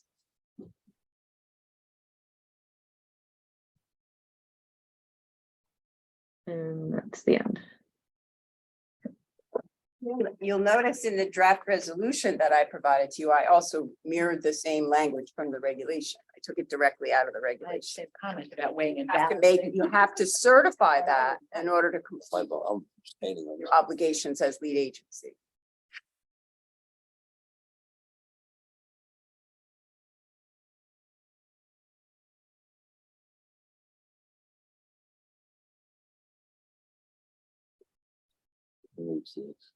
Look at the super helmet there. You can see one, you can't go one way. So what do you think we should do? Oh, that's kind of so. Please, I'm not sure. I would go with Yeah, I the, think you know. this issue actually yeah. came up at a seminar, Dave. Online seminar was a whole chicken before the egg. Mhm. thing. But it is what it is for tonight. I would have this, you could just have this thing revised the way we did it and then have there's no pending application. Well, we have the application, but we have an application That's, that was that's, filed for the original design. We don't have an application for the project as it currently exists. So in a sense, we don't have an. so you application. have so everything in here is for an application that doesn't exist. Correct. Right? So I would have them in. Project's been modified through the environmental I- review process, so it's not a brand new project. Oh, no, The no. Purpose of seeker is to do Yes, exactly. but we what- don't have. an Absolutely. application that No, matches that. absolutely. And the applicant will be filing the amendment this week, so. Yeah, I'm not, my comments have nothing to do with that. I'm not commenting on the substance of the application. I hear you clearly. I'm just. To me, and it's just my view, is that I think, as I read the regs and the statute and the handbooks and the DEC literature, the findings go with the Well, you're determination, right. with the I'm trying to decision. think. We should have had we should have realized this. Like, we never did this. We never lead agency before, so I never. It's unusual for a zoning board with just a variance jurisdiction to actually take take the role of lead agency, but you've done the coordinated review at But this that's not point, the point. That's not- providing the but basis you for know what, the that's not the point, Lori. Lee. other None of that is agencies. relevant. About That's it not the point. The point that Dave is raising and the point that Dave is correctly raising is that we should be making a decision on the variance at the same time that we're making a decision on this. Because we're supposed to, because that's what it says. We're not going to be making a decision for months on the variance. Well, particularly, we don't have the revised Correct. application. Right, so we're not going to be making. And maybe you get this amended and then we get this amended and then they come in with their revised and put this right on. But we're not going to be making it, my guess is for a couple of months at least. So Dave is correct that we should have been considering the application all along. Should have been filed last year, and we should have been considering it Well- so that we could decide them both at the same time. This is now not in accordance with the law, and the question is, therefore, which of the things should we be doing? We should be One, focusing on the finding statement tonight. That's well, the question is, given that the law says you're supposed to make them both within 30 days, should we not be deciding this and just leaving that 30 days out because we can't? Or should we be deciding this but not the variance? I don't know the answer to that question. I think you can proceed based on precedent that I've seen with many, many projects going through a similar process, that you can move forward with the findings and then go through the rest of the procedural process with the variance and make that at a later date. Right, and the This findings of situation happens all the time, where you have an application that is going through a process, you have a finding statement adopted, and there's a number of procedural items that need to be checked off before that board can take an action on the actual project at hand. This is very common. And the project submitted has to be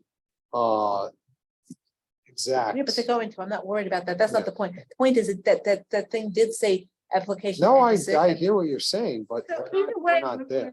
you know, either way, we haven't followed the law. So the question is, Oh. what's the I think what worst? Ashley's saying is that it's most common to not have the decision come the same day. Yeah, it's very rare, because you, like, for example, if you had a situation where the planning board was lead agency, but the project needed a zoning text amendment from the town board.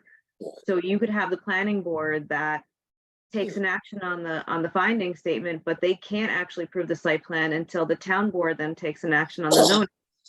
They just can't. So the finding statement will set it up so that the planning board can take an action as soon as the town board's done with what they need to do. But it's just the same situation. This happens frequently.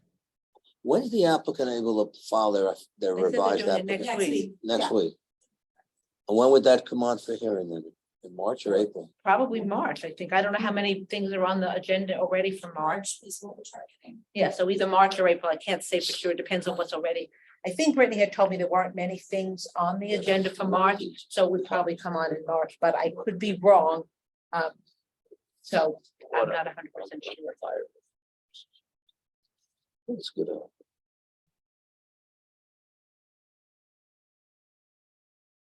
So what do we want to do? First one. Lori We Lee? continue on with the findings. Lori Lee? Well, you've just revised your finding statement. That's So not, it still doesn't. I none of would, that- I would advise then you look at the proposed That adoption. doesn't of answer finding the statement. question. I'm answering your question. I'm saying to you that the normal course of action is to adopt the finding statement and then proceed. In this case, because the project has been refined and there were at no point was it possible for them to submit a revised application until after you completed your findings. So you're caught between a rock and a hard place because your proposed action is not the original Yeah, action. but they could, I don't see any reason why they couldn't have, once they Now- submitted the FEIS that showed the new proposal, they could have submitted an amended application. They could have submitted an amended, nothing They prevented can. them from doing that. FEIS is final. It Yeah, doesn't matter. The point, that's not the point. The point is you could have submitted an amended application at that point. I'm not saying they should have. I'm not saying anything about it. They could have. It's not that they couldn't have. They could have submitted an amended application during the process. And so my question is, what should we do now? Given what the law says and given where we are, what should we do? Ashley's saying it's common to go through, do the finding statement now and then do the variance later. In time, I don't mean later in other things. That's what she's Proceed. saying. Yeah. And I'm asking you. And I agree with her. I'm saying it is very common. It's most common for a finding statement to be adopted before the actions proceed. So it seems in this case that you have revised your finding statement. You have it in front of you. I would say you also have a proposed resolution adopting the findings in front of you, and I don't see any reason why you need to postpone consideration of that resolution at this time. Even though we will not be making a decision on the action itself. Yes, Okay. even though. Okay. My experience has been So different, that- but I'm not gonna sit here. Well, I guess. My the experience has been answer is different if we because I think have- the only thing that concerns me is that I think the applicants done a very fine job in terms of now they put this together and this process has resulted in the revision. So they'll make a revised application. And then you notice it and you have the hearing on it. And in my experience has always been, then you do the findings, but I'm not here to argue, so. I don't know the event. I think the only thing I get concerned is that you get locked into findings. But I don't see how, Well, but in terms David, of the balancing. yeah, but that's all. here's the problem. If the. I don't know. Your proposed action Yeah. goes beyond the extent and comprehensiveness of the FEIS process. She wants us to do this now. I don't, sure. I don't know. And based Ask her. upon the change in the project, Ask her. She wants to go move forward. Do you have an opinion as to whether or not you would want them to go together, the findings and a decision? Hmm? Thank you. We would ask that the finding statement be considered this evening so that we can move forward with the amended area variance application and deliberation on the variances. So the finding statement Well, that's tonight would be the directly after applicant's. As we said, she was Yeah, gonna say. that's- I told you I understand. Why Yeah, would you yeah. think you want- are you waiting on making other applications? Yeah, that's what that, Based upon adoption of the finding statement this evening, like you Like, would we revised. apply to the planning board? No, we're gonna have to appear at least once before this board for area variances. The planning boards, that process, we're not gonna get ahead of ourselves. If you right? want to use the We're area, gonna have you to use have something and adjustments you're in really order gonna to meet balance it. this. Okay? We This are is aware gonna we come need back. other approvals. You know that. No, but what I'm saying is now that You don't like this issue. I understand what you're saying. now that the FEIS is complete, you can make applications, you just can't. I've always seen it go. I used to do a lot of work when I get involved with FES. I don't think Mr. Newfeld's listening, so perhaps we should wait. I'm sorry, what did you say? I wasn't I think listening? the applicant's attorney was speaking. Oh, I'm sorry. Thank you for pointing that out. I appreciate that, Laurie. Yes, please. I was just saying, given the significant time and expense, the applicant would want to work through the variances with this board. A site plan. Yeah. and Yeah, that's what I thought you board, said. and the planning board would agree not to undertake a detailed review of the project. Yeah, and there's a lot of things started that says it's been improper to go the other route. Yeah. Interesting decision.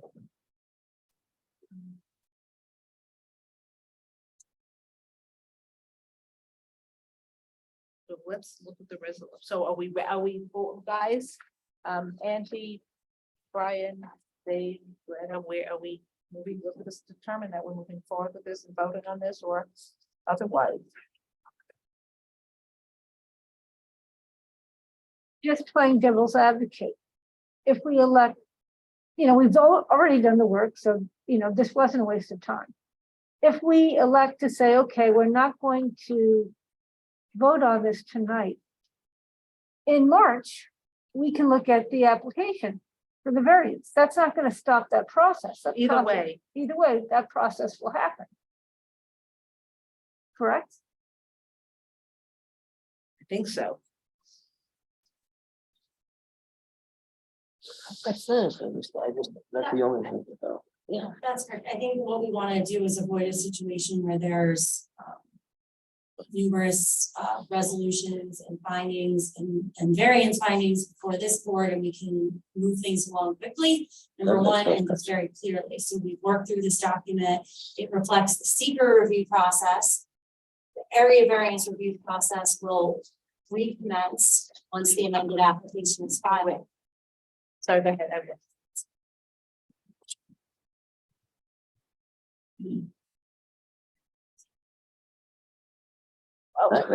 It's kind of, I mean, I was open about I have a this. question, and this is for Lori Lee, and I guess for the applicant. Which is I wanted to remove the statements, as you know, are talking about weighing and balancing. And Ashley pointed out that it's in the regs. The statement on weighing and balancing. And so my question for our counsel and applicants counsel, two lawyers, while we're all lawyers up here, let's take the two lawyers who should be most knowledgeable on this particular subject. How does the weighing and balancing for the EIS affect the weighing and balancing for a variance? Completely different set of criteria. The statutory weighing and balancing for a variance is set forth in New York State Village law. In this case, SECRA establishes that the findings must contain these 5 elements under D, 61711 sub D.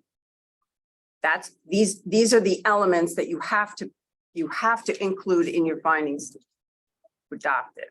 Okay, let me ask you a question, Ashley. Can you put other things in the finding statement or only this? Sorry, I don't know. No, it's subject to- Your findings statement should walk through. No, in other words, so the law says, right, you have to say these 5 things. Yeah. Could we put a 6th or a 7th? These 5 things, Ashley, if I can, are what were considered during the secret environmental review So I process. don't think we weighed and balanced anything during the process. So my question is, can we put in anything else?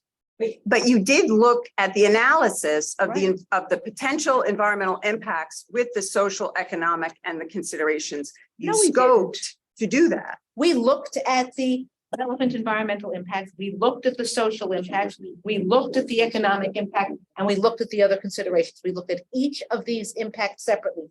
We did not weigh and balance any of them against any of them.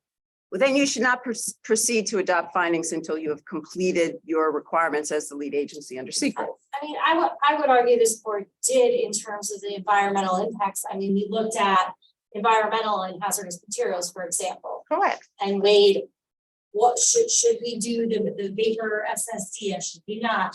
There are absolutely things that this board weighed and balanced, But when we it came did to not- specific. But we did not weigh and balance the environmental impact with the other considerations.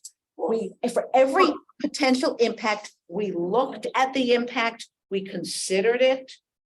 Each one was done separately. There was no overall weighing and balancing of the environmental factors With the economic with the considerations. economic factors. We didn't say, well, the environmental factors are so small and the economic factors are so big that it's a good thing. We didn't say that. We did look at the. Well, I would disagree, and I think that's what we're getting at in this finding statement, when you're going through your range of alternatives and you're weighing which alternative is better, and you can reach the conclusion that the proposed action outweighs the other alternatives considered because it is more economically viable and it mitigates the environmental issues that were raised. What this process has done. The alternative, the redesign of the project is a reflection of exactly that. No, it isn't. And if that's what it was supposed to do, it doesn't say that anywhere in the FEIS. We didn't discuss it anywhere. We did It not. was described as being responsive to the comments that were raised by the ZBA during the public process. But there was no consideration where they said, you know, if we build the building only 4 stories, then we'll collect fewer taxes for the village. Or if we if we put in more parking spaces, then the problem here is that we're going to have more curb cuts. We looked at each, which is how the EIS is done. You look at each factor independently, and that's what we did. We didn't say, look at all the factors and weigh them and balance them against each other to determine the project that you want. I don't think that's what we did. I don't know, everybody else on the board can tell me what they can give their 2 cents, their opinion on this, but I don't honestly think that's what we did. Well, I think the criteria that exists for variances is distinct. It's almost the legislative versus the policy. I mean, in terms of this addresses a lot of the issues and resulted in a refinement, if you will, or a revision, which you're going to Which make. is good. I think it's wonderful. I think it's a much better project. I think the issue that concerns me is that I don't want to get into an argument about whether or not something we discuss in the variance application is precluded, if you will. And that's a concern I have. You know, even I'm looking at. It's a very different weighing and balancing between the weighing and balancing of the environmental impacts. And frankly, there really weren't very many. And the ones that were found are fully pretty much mitigated. But I don't visual disagree, actually. I don't visual disagree quality, with most of yeah, with but you most of have- what you're saying. but the- quality of it's- life becomes an But it's environmental, the weighing. the It's the weighing, the balancing. We're weighing it in the finding statement. That's why we have all the findings and conclusions. It's all being weighed within this document.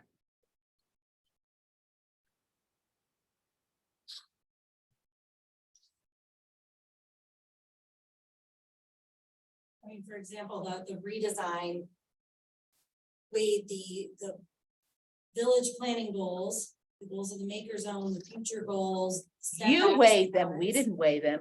You analyzed your financial impact on the project with the redesign and with everything else. You weighed it. We Well, didn't that's do any only one weighing. thing, right? This isn't other considerations. But they provide the board with the information to be able to weigh it from the village's perspective. Well, so I go back to my question, which I asked you, can we add any more findings to that findings? There are 5 that are required by law. Can we add any more? I mean, I would suggest if you wanted, I would suggest adding it to a different section than the certification and findings approved, because that section is directly tied to the regs. 17, So 11. if there was another paragraph above it, your lead agency discussion of decision would be where I would suggest expanding on the narrative of weighing and balancing, if you wanted to add some additional things. I think we should do, if we're gonna do it, then I think we need to do it there. I think we need to do something, actually. Mhm.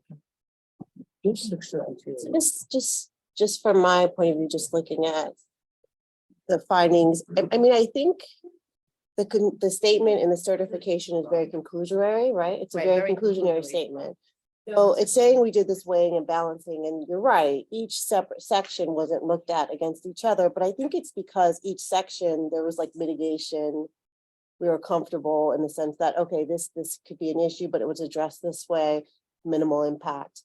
I think if there was something that would have come up where there was a little more of an issue, the weighing and balancing would have come in. I do think that this is a separate weighing and balancing exercise from the zoning I know board. the separate weighing and balancing, but we didn't do this, my point, regardless of whether or not it has anything to do with the variance.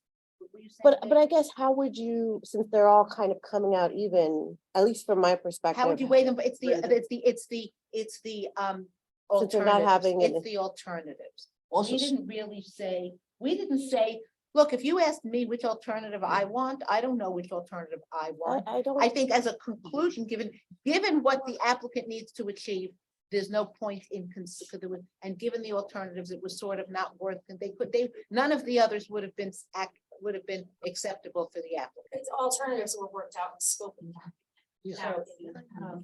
So, the findings, the 6, 7, the regs at the 61711 don't limit anything. They just say findings must. And then they say, they itemize 4 items. They consider relevant impacts, weigh and balance relevant environmental impacts with social, economic, and other considerations. I say, I don't know what the other consideration. Yeah, that's my problem, my whole. Maybe in F, we can expand. Well, that's what I wanted to do is add an F. Alternatively, Ashley's Yeah. point about putting it into the lead agency discussion of decision might be a really good place to put it because then we can discuss it. That might be a better place, Dave, rather than doing this, to actually put in the discussion. Yeah, but this is Yeah, not. and section F right there, if we Right include in here, you have an opportunity to add narrative weighing and balancing. And then we put it into the resolution or something. We'd have to put that into the resolution. So what are we weighing, balancing in the narrative for F? Sorry. What are we Just, putting in? yeah, That's to what I- Ashley's point, what is the weighing and balancing? Consideration. We're not weighing and balancing, So- we're considering. The finding statement is the lead agency's consideration of these. Well, you said review and analysis. As I said before, but considerations too, you can do it either way. I don't care. So I understand what are we Right looking You know, carefully consider the detail. Right. All these items, facts and conclusions. Right, that's what we did, as but well as the it reasonably would be in and, an adoption. and practical exposures. Practical, They and want, all of that is correct.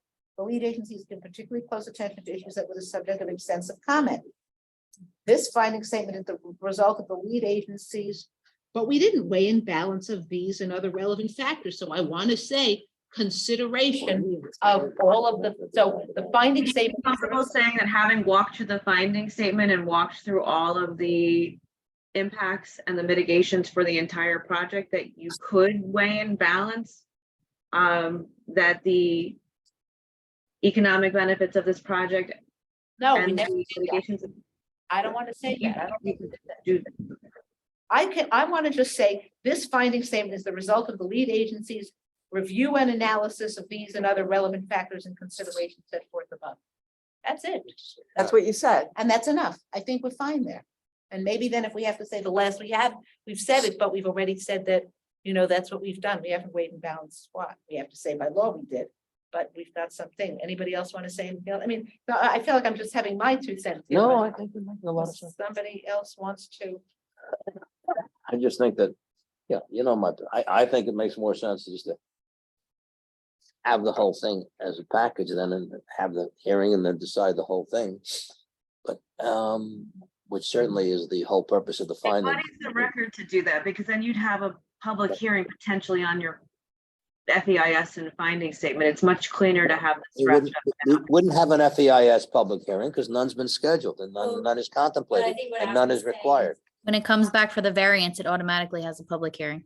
Correct, so that we be. It It would what? automatically be a public hearing. What's a public hearing?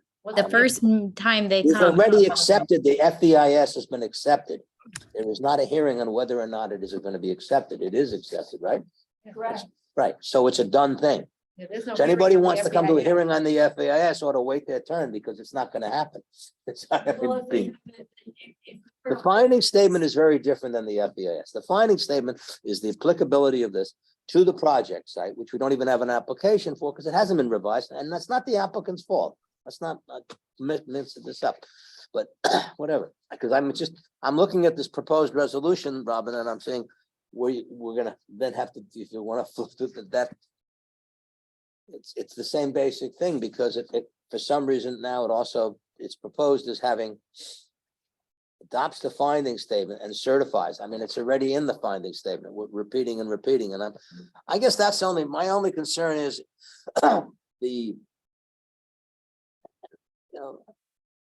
what kind of constraints we're putting on the other statutory criteria.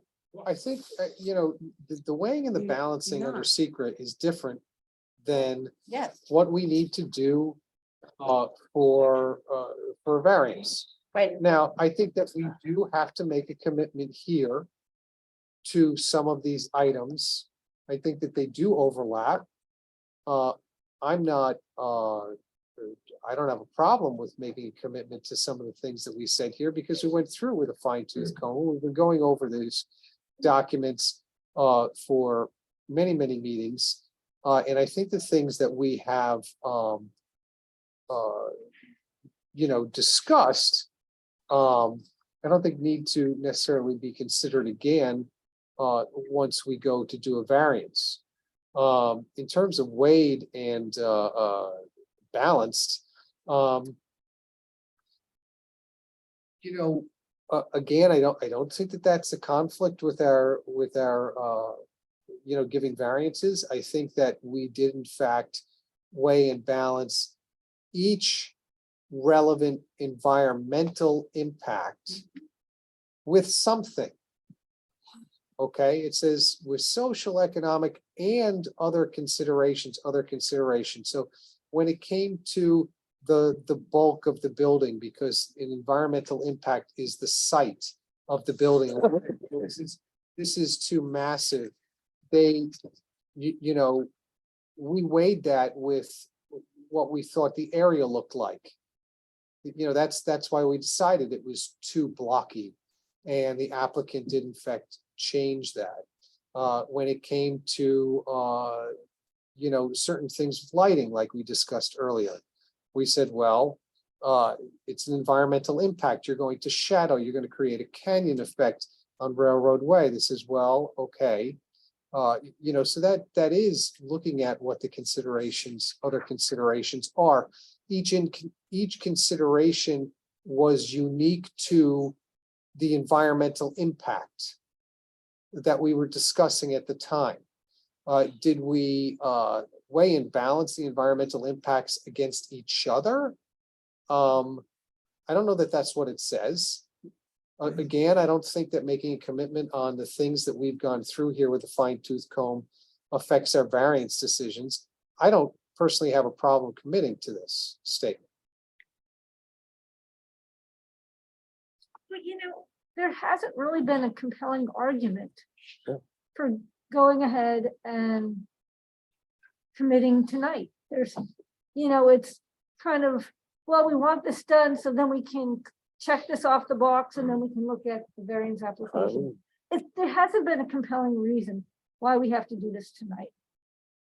So if we don't do this tonight, what's the plan? What's the next steps for, like, at the next hearing? Are we going to go through it again? Are we going to revise the document in some way to address concerns? Like, I have a different concern- question. I have a have the different concerns question. been David. Wait, have the concerns been addressed as far as, because I agree with what David said as far as looking at the balancing, because I think I agree, like, maybe you table it till next time, but I guess the question is have we addressed the concerns and we've got a final document and we come in and it's final and then the variance gets looked at and reviewed at that next hearing saying that is up for it, or are we, my question is what's the next step? Because if we're not agreeing here, I don't think we can make a decision tonight. Well, I think that's a different thing. I think Dave, something else, which is why I'm not sure I agree with you anyway, which is, let's assume the environmental factors are the environmental factors, right? And the analysis they provided is the analysis. Even if we had the variance hearing tonight, the environmental factors, factors, we couldn't make a different conclusion. So I'm not sure why making and let's assume That's why I'm saying relevant assume we environmental did. impacts. So we did decide, well, there's two things. At the time we make the variance findings, we're either going to do one of two things, right? Because that's what you do. You either approve it or deny it. Yes, there can be modifications, but at the end of the day, you're either approving it or modifying. If we denied it, we'd still have to make the same secret findings. We can't make different secret findings because this is what the analysis has led us, except for the weighing and balancing part. I don't see how we can make different secret findings. And if we approve it, then we approve it. So I don't see how waiting until the end is going to make any difference in what we do on the variance. Right. That's really my what concern. I think the only, was trying to say. distinction. That's exactly what I was trying to say, in the fact that, we have already adopted a final environmental impact statement. So therefore, we're far along in the process, and in terms of making a commitment to what the final environmental impacts statement is saying, I really don't have a problem with that. I do see that as separate and distinct with the variance discussion. Although I do understand that, yes, you are making a bit of a commitment to some of the aspects that we are gonna have to weigh and balance with the variance. Like what? I'm comfortable with it. Well, What's the overlap? What's the overlap? with- Because you'll have the basis for your determination as to an impact on those environmental factors. You'll have the basis for that because you have an FEIS that you've already adopted. Right. So that's the point of adopting the findings based upon the FEIS. Then it provides you the basis for making the determination of that particular factor in your balancing process for your variance. Right, so it's a baby step towards, that's exactly what I'm Right. saying. So you are making a bit of a commitment. The FEIS is already adopted. yes, it is a town, So this correct. memorializes that. No. I don't think it memorializes it. I think what it does is it creates the findings. It's the bridge to the determination. all right? Yes. And I think that the only item I have is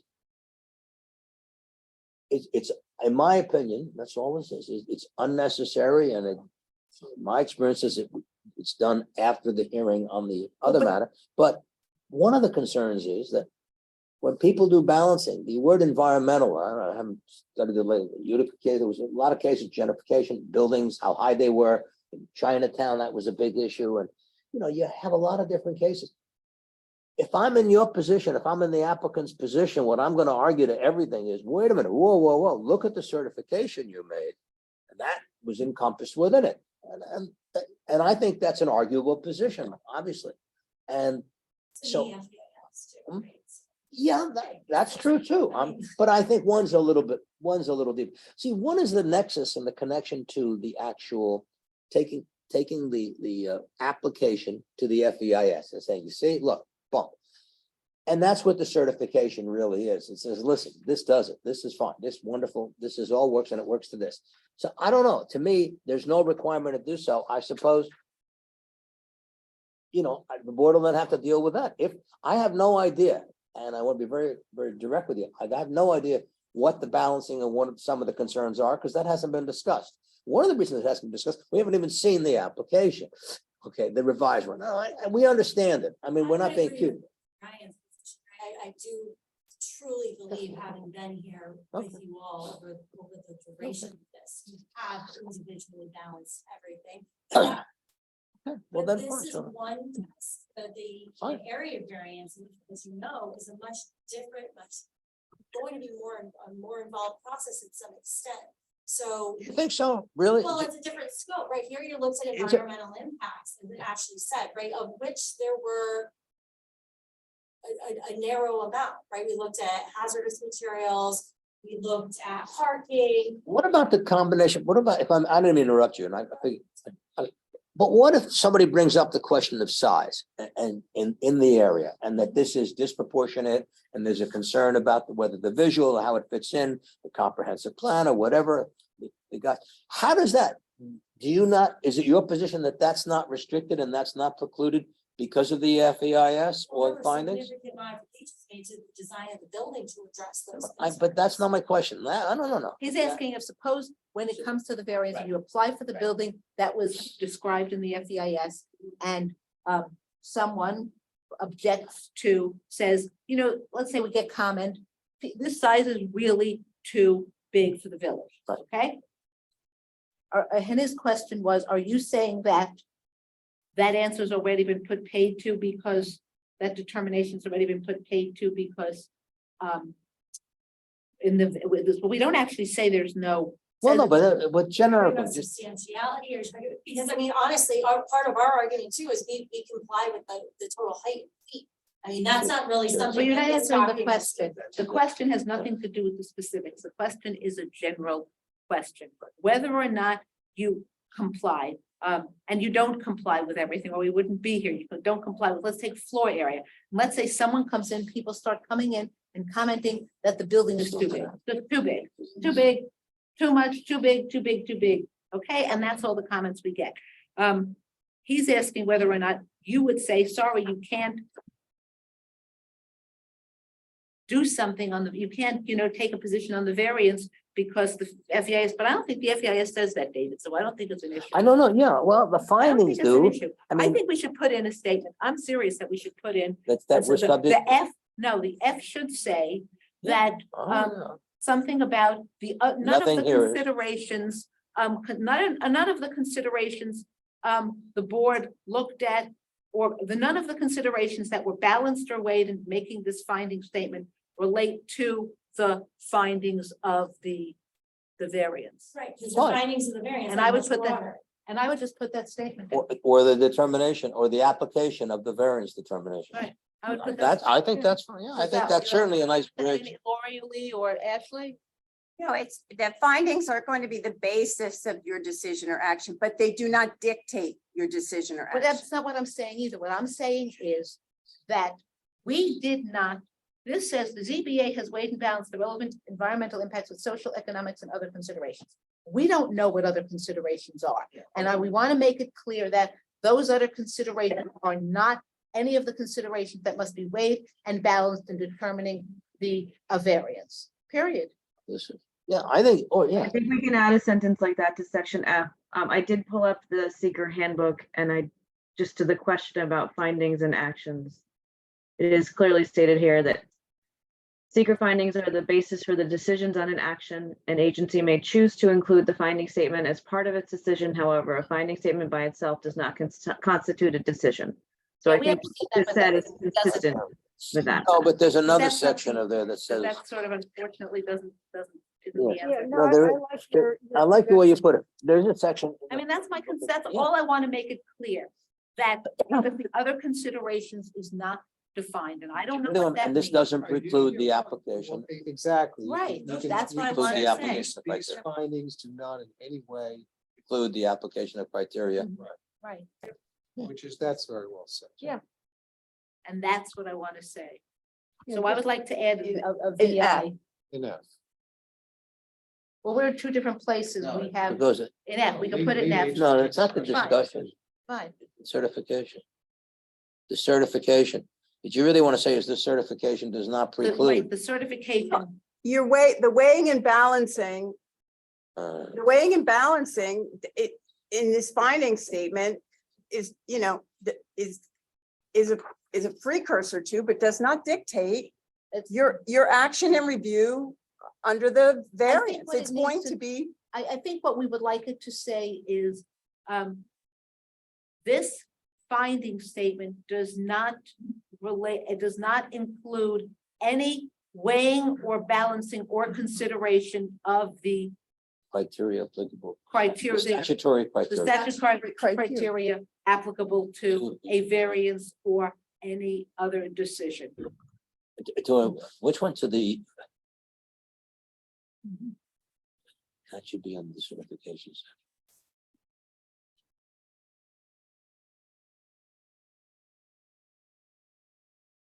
Not applicable to, oh no, okay, related to.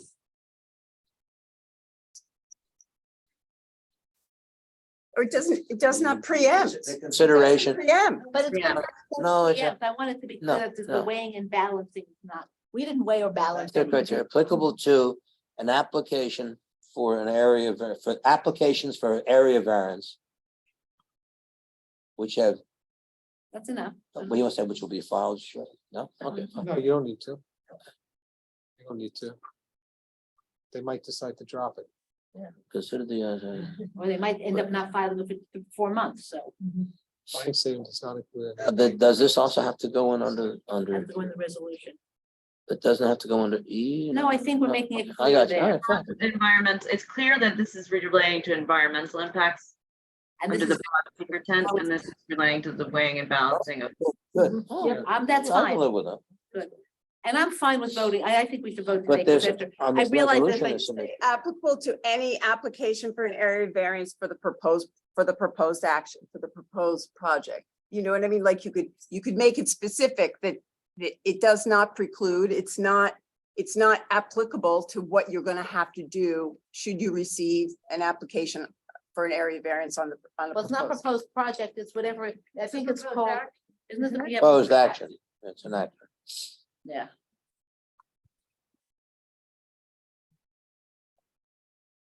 Right. They're separate. It's completely separate. Yeah, It we has a said- bearing on one of your criteria, which you'll discuss.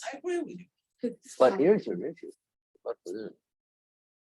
Okay, we'll get to that next. Okay, I think this Oh, is, man. I think 10 I'm after okay with 11 this. is killing me. Yeah, no, Let's move that's. to the resolution. I think we're all, Let's move to the resolution. Is there any reason we just can't resolve to adopt that as our finding? Because the resolution seems to. Well, one thing is that whole segmentation discussion, if you're going, it seems to say the project is, Yeah, why can't we just say whereas Yeah. on January, whereas on May 18th, an application was submitted, whereas various amended applications yeah. were heard, I'm with you. whereas on January 5th, the ZBA determined FEIS complete. Yeah. And whereas The board the now board adopts. now adopts the findings of the finding statement, rather than doing a whole new resolution.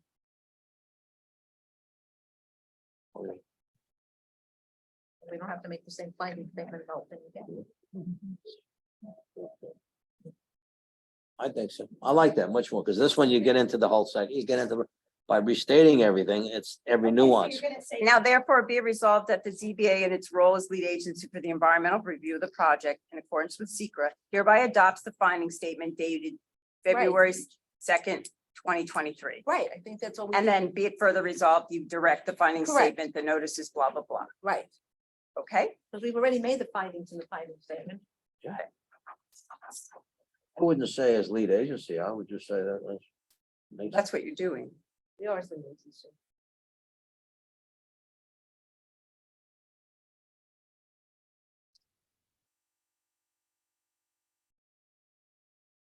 And the only thing I added was in the third whereas I just put the date on June 6, 2019, the ZBA declared itself lead agency, just because I'd forgotten to insert that. That's fine.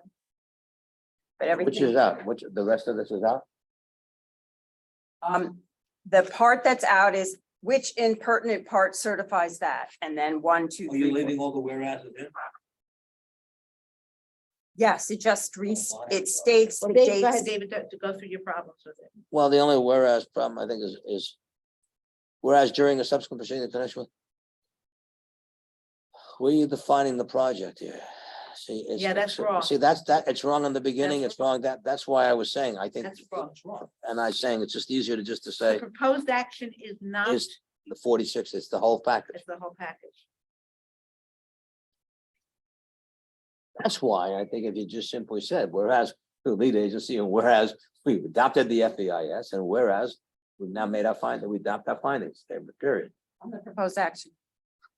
Proposed action is not as is in this resolution. It differs from that. So 92,000 to whatever it is, 86.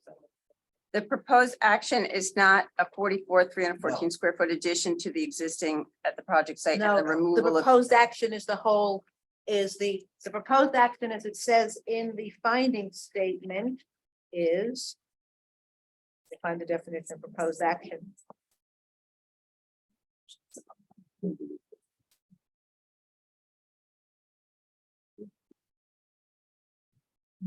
The revised project consists of that.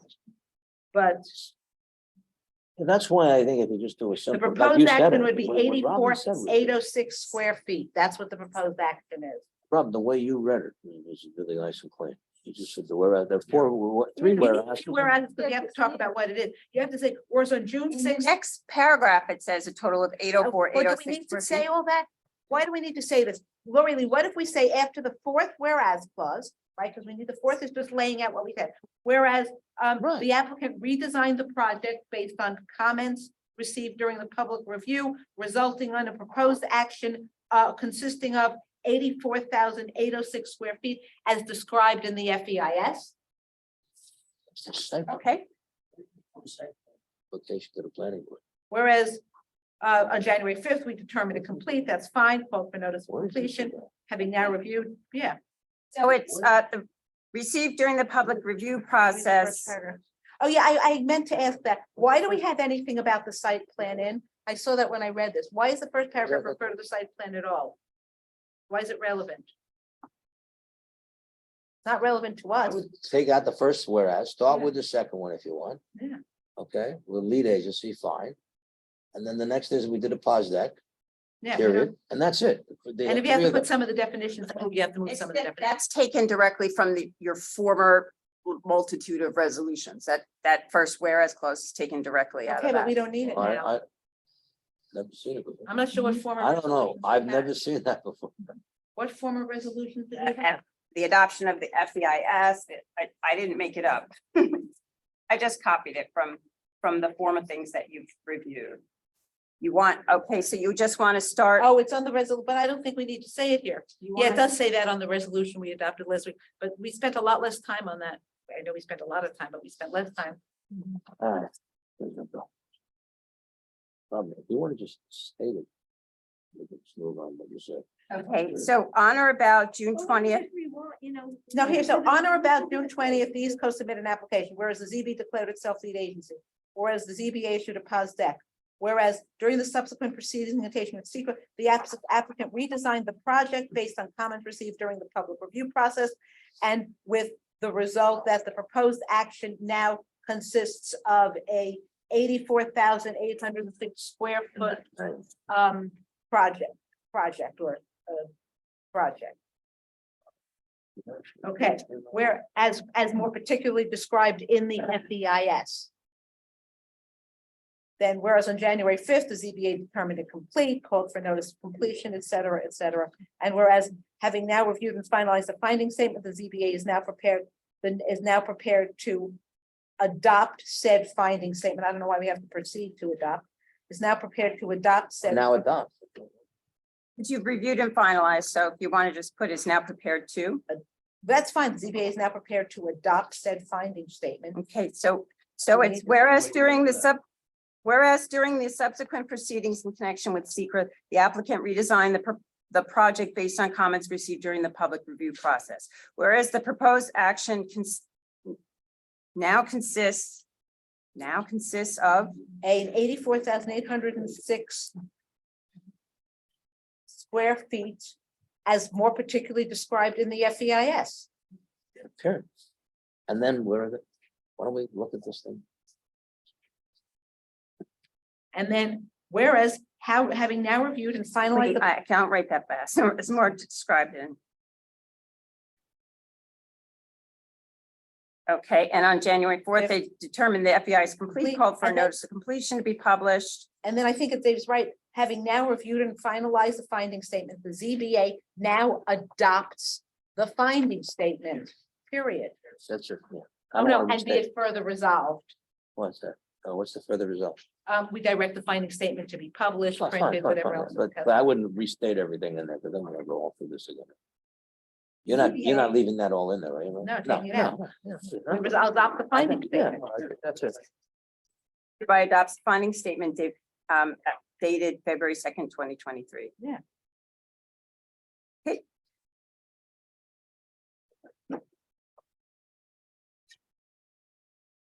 Make a motion to adopt as, We have to, do we adopt do we just adopt the resolution or do we somehow, and that's it, we just adopt the resolution and that incorporates the finding statement, correct? You gonna do that with us? Yes, you're adopting the finding statement dated February 2nd, 2023. so hereby move to adopt the finding statement as revised, dated February 2nd. I don't know, so Lori said that way, so I put it in. I second.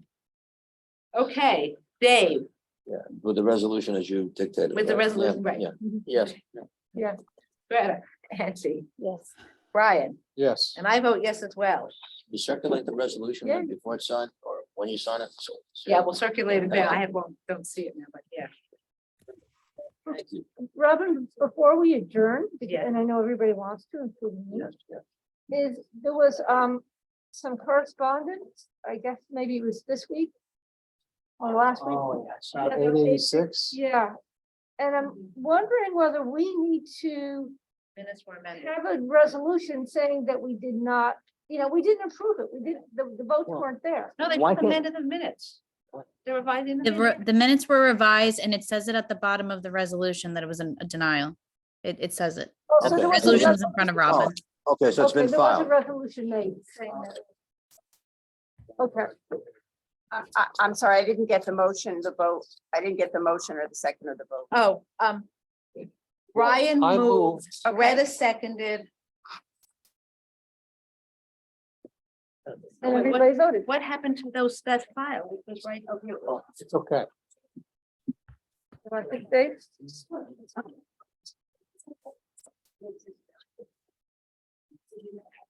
And so here's the resolution. It says. That's it. Yes, it was. Okay, so I didn't know. Sam, it looks like there wasn't one. No, no, they filed that resolution so that there's a notation. On the motion of Chair Kramer, seconded by Board Member Okay. Gladstone, and with the board members voting as set forth below, the board's action resulted in default Okay, denial. okay. I thought there was just nothing done. No, we did make the motion and we did vote on it, so. That's true, we did. And Robin did say at the time that it failed because it didn't. have you enough votes. No, no. Thank you very much. Good night, good night, good night. I feel better. Why would we want to Good do night, that? everybody. Oh, motion to adjourn. No, no, I'm mistaken. So much more to. Thank you, discuss. Anthony. You finally got, so half of this was on